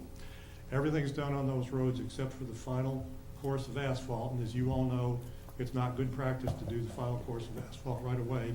You want to let it, excuse me, you want to let it settle and the other construction be done, so when you do the final course, it evens it all off and takes care of any issues that have come up during construction. Right now, there is no Note 8. That is a proposal that Mr. Kane asked us to agree to, and which we did agree to on this. But the situation is that the streets, even though they're platted, are complete. Excuse me, even though they're not officially platted, they are complete. There is a plat working its way through which shows the street sign. It's right now at, as Mr. Kane said, GMWSS on some other issues related to the sewers out there, which that's Dennis Anderson's thing, not Southland Christian Church's thing. Meanwhile, we do have the streets ready, up and operating. The lot is platted, and so we're in that situation. If you've been out to the site, there are actually two buildings going up in the area. The one with the steel is Southland. The one with the concrete blocks is the coffee shop that is being built on Dennis Anderson's property. We're sort of in the same situation, except when the coffee shop came through, they did ask for a note such as this, which says that we understand that no occupancy can be had, until all utilities are available and working to the site. And that's what was put on the coffee shop, and that's what we're asking to be able to be put on Southland's site so that they can get back to work and get this under roof on the property. And we agreed to Note 8 because that further clarifies that everybody's situation is safeguarded, and we're not going to have anything going on, any assemblies in this building, until all the water, sewer, and all utilities are available and connected to this site. So again, we thank you for hearing us. We think the intent of Note 7 has been met. The intent was that the roads have to be built, and the roads are built. It's just the wording has sort of caught us with the situation about the plat that is out of the control of Southland Christian Church. And we thank you for hearing us, and we'd be happy to answer any questions you all might have. I've got one comment. I think all this whole commission is fine with what you got planned or what staff has come up with to try to make agreement. But Mr. Solski's going to read a part here that I think is kind of stuck us a little bit. Go ahead. Yeah, so what I read, and I actually had Joe bring this up to me, the approval that was approved January 11, 2018, we get a set of conditions of approval, and we expect these conditions to be followed. And the one that really kind of stuck out is it's number 4.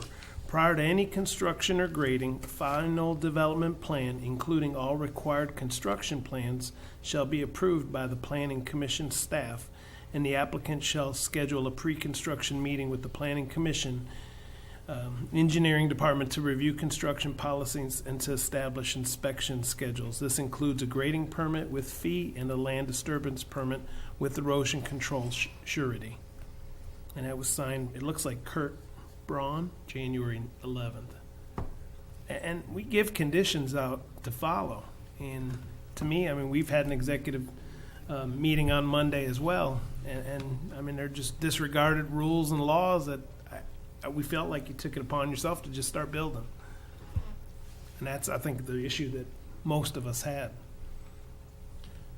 Well, I understand, and we're concerned about the appearance of that, and I'm not going to get up in front of you and say, hey, apparently the pre-construction meeting was not held by the contractor, and I can't deny that.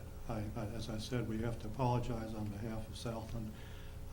There was a disconnect between I think the designers and the contractor. The contractor, as a good contractor should, got his building permit and thought that's all he needed, and proceeded on.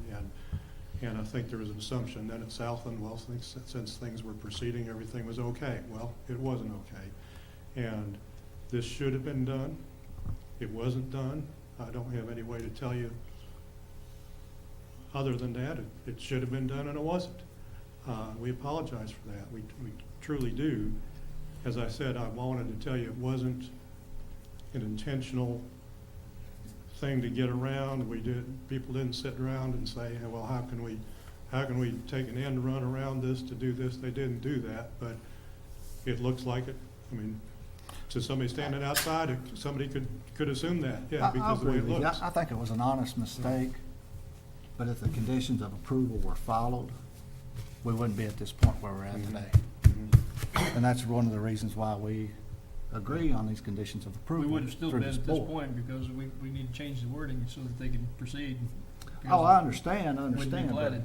here's where I'm at with this. If we change wording now to allow the Southland Christian to go on, how many more applicants are gonna come in and ask for the same thing? As far And as that's the what gets me. pre-construction meetings and all that, I wasn't aware of that, and clearly I think that's a problem. And they need to get to that to make sure they've not gotten far afield on anything. But as far as this complication with the plat, that's not something that comes up. In fact, I don't remember that ever coming up before. Well, see, the thing I'm thinking about is out here with the Smiths, Mr. Smith and Mr. Smith, because of certain utilities wanting on a property, and we had a lot of arguments and lawsuits. And I understand that. That's not this. Okay. I think there were problems there, period, that were overlooked, and then were exacerbated by their relationships. That's really different. This is simply, this was ready to roll, but then suddenly the approval that GMWSS had already given had to be reviewed because there had been a change to the overall plan. This is just not something that happens very much. I think this is clearly innocent.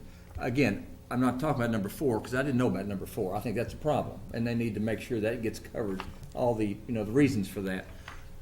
That one out there, that had a whole lot of uniqueness to it that had to do with oversight of our part, that some things maybe weren't done quite yet, and then it was terribly exacerbated by their own relationship.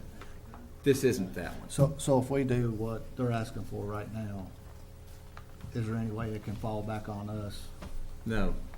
What if But Mr. I do Anderson- think they need to get on in for this number 4 and make sure that they aren't doing something that's in violation of appropriate policy. That should have happened. What if Mr. Anderson throws in the towel and he's done, retired, bankrupt tomorrow? What happens then? Well, if that happens, then the development community in central Kentucky is probably in big trouble, because that's a huge hole. that Well, he's would be not created. Toyota, he's Mr. Anderson. Yeah, so. But if Mr. Anderson closes his doors today, does this affect Oh, this no, I application? don't think it does, because it's still, You got it in writing. it's still the same thing. The only reason for this is, if they had in-staff engineers, they probably could have done this in no time, but they don't. They've got to go out and about. It takes a process, and that's what may take as much as 3 to 6 months. This is just simply not what again, I've never heard of this happening before. We can't hold them up 3 to 6 months waiting. Sure we can, Stephen. I was gonna say, we have rules, they hired experts, Not that we attorneys, want to, but, engineers. We could, but I'd rather Not that we want to. Well, I have a question here. Why is not this all taken care of by the normal building permit and That- building that inspector was gonna be it. process? I thought Why that do the we- process why we had doing in it at all? place, that they would have never got a building permit without getting this final plat approved. That is a Hey, good question. I'll tell you a story, and I told it Monday. I owed some taxes I didn't know about. Mr. Langford called me. We can't go to the planning commission unless these taxes are paid. I did not have a clue I even owed them. But that's what part of that infrastructure or system we're supposed to have in place to take care of these things. And I don't know how this slipped through building inspection without them not knowing we didn't have a final approval on this. Joe? Well, they had to get a state building, this is state building inspection that is reviewing, inspecting this building. I didn't even know about the local building permit. I didn't know they had a local building permit. I thought it was just the state office. I think it's So both, anytime there's a state, it's also local. It's We probably always like a have one. ministerial Yeah. thing. They probably saw the Well- state permit and didn't, they should, I mean, I can follow up with Yeah, Jim we need to and talk to see Jim Burgess why on they that and didn't find call out us. what and happened there. Check. That may well be. Just- Typically, they do. Yeah, just to echo that for Joe, I've seen that in the past where you've already got the state and the locals, especially if they've got many other things they're involved in, will say, okay, here's ours. But no, that's the reason there's a local one required also, because we have local requirements, and this is, these conditions of approval, all those things are ours, and that should have been checked. And it may well be. They just saw the state one, because it's over, 10,000 square feet or whatever that is. And so they just said, well, it must be okay. Well, no, it's not. That's why they got to check, and they need to do it every time. The other thing that makes this a little more complicated and probably caused some of the problem is that we knew they were doing work. I mean, Ben and Perry, Ben had given a mass grading permit to build the roads and to grade that whole area. Mhm. I mean, to dig all the rock out of that big, hole that's full of water. All the rock came out of. So they had permission to do all the mass grading. It's just we didn't finalize the final development plan. We didn't do the pre-construction meeting yet. So the building going up was a surprise. That we knew there was work going on, but I think our protocols are still good. It's just that. It's just, it was an oversight, it was an honest oversight, and, we gotta try to move on to help the church get built. Yeah, and I can tell you from being in the construction industry for 35 years, that job superintendent, somebody in his office said, we've got a building permit, go. And he went to town and he doesn't know that there's pre-construction meetings or anything else. He got that permit and ordered the steel, and it showed up, and he called the iron workers and started hanging steel. And, Well, he should have been able, he should have Yeah. felt that, because that's the way it should have been. Exactly. He should have gotten the building permit until all this other was taken care of. That's right. And that's the building permit, that's the building permit office's fault, it seems to me. Yeah, we'll blame it on Not them. anybody in the church. Yeah. That's the Wait a minute, original. Joe. Wait a minute, Joe. I'd like to make a motion here that we make it the condition number 4, which is the meeting with the staff, Still needs to be followed. still needs to be followed before any more construction is done. We need some kind of guarantee, Charlie, that we're not gonna be in no lawsuit because we don't have facilities or the infrastructure on the property to be able to be sued. I mean, you feel confident about Oh, that? I'm utterly confident about that. This is just simply not, it it has some of the same sounding components, but it simply is, they're not parallels to what is out there. All this stuff is here. The problem is with the changes that they made, a few hundred feet down, GMWSS is just not going to assume that the infrastructure they have reviewed and approved before is still good. I wouldn't doubt that it is, but they're not going to assume that. They're going to run it through their process, and their process Take some time. is 3 to 6 months. But everything otherwise is, no, it's in place. I have no doubt of that whatsoever. So what do we need to do on that, Charlie? Well, Do we need to I make- think your idea about having the pre-construction meetings and the things that were required in number 4 before any construction starts, but otherwise, I think 7 and 8 provides what we intended, number 7 to So we provide in need the to first amend place. conditions of approval to include 7 and 8 that are on the screen now. Yes, and we'll put in here a clarification that number 4 has to be completed before resumption of construction. Okay? In fact, if you will, I just add that as number 9. No, I got number 9. Oh, you got number 9, all right. What's number 9? I get to bend Mr. Cox's thumb backwards so he can't beat me in fishing tournaments someday. I think that sounds reasonable. But does that sound good with everybody? Sounds Yeah. I don't know about that number 9. I know Mark's not in favor of it, but I just, you know what? I know Southland's probably paid a whole bunch of money to attorneys, engineers, and this can't be their first rodeo, and if it is, that's not a good thing. You know, and like you said, Charlie, this is probably far and few between this happening because the engineers know what they're doing, the attorneys know what they're doing, and we set rules and standards and conditions of approval for a reason. And I don't want to set Southland back, but and then maybe it was a true accident. But I mean, we have rules, and I agree. you know. Well, we gotta figure out how to It's fix it not now. in I their- know. It's not in their control on the sizing of their sewer line, and that just changed because of what we approved tonight. Well, that's a motion I've made to try to get things moving forward.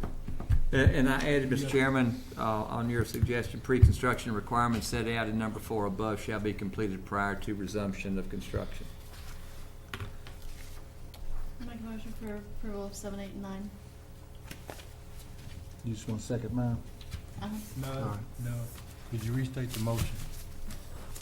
For condition number 4 to be followed before any more construction is continued, which is the meeting with the staff and get the grading permits and all that stuff in order. And then we reword 7 and add 8. Reword 7 and 8 to what it reads on the screen. I second your motion. Gina's already seconded. I think my Oh, you already Ms. seconded it. Mizell already seconded. Oh, well, I have a second by Ms. Mizell. All those in favor say aye. Aye. Those opposed? I'll say aye because I don't want to go to hell. Good. Oh, you're going to do that anyway, Mike. What are you talking about? Charlie, I'll join you there, okay? That's right. That's Motion right. is approved. Reservation's already made. Motion is approved, so you guys, understand, get in contact with the office and let's get all that number 4 straight. Get your ducks in a row.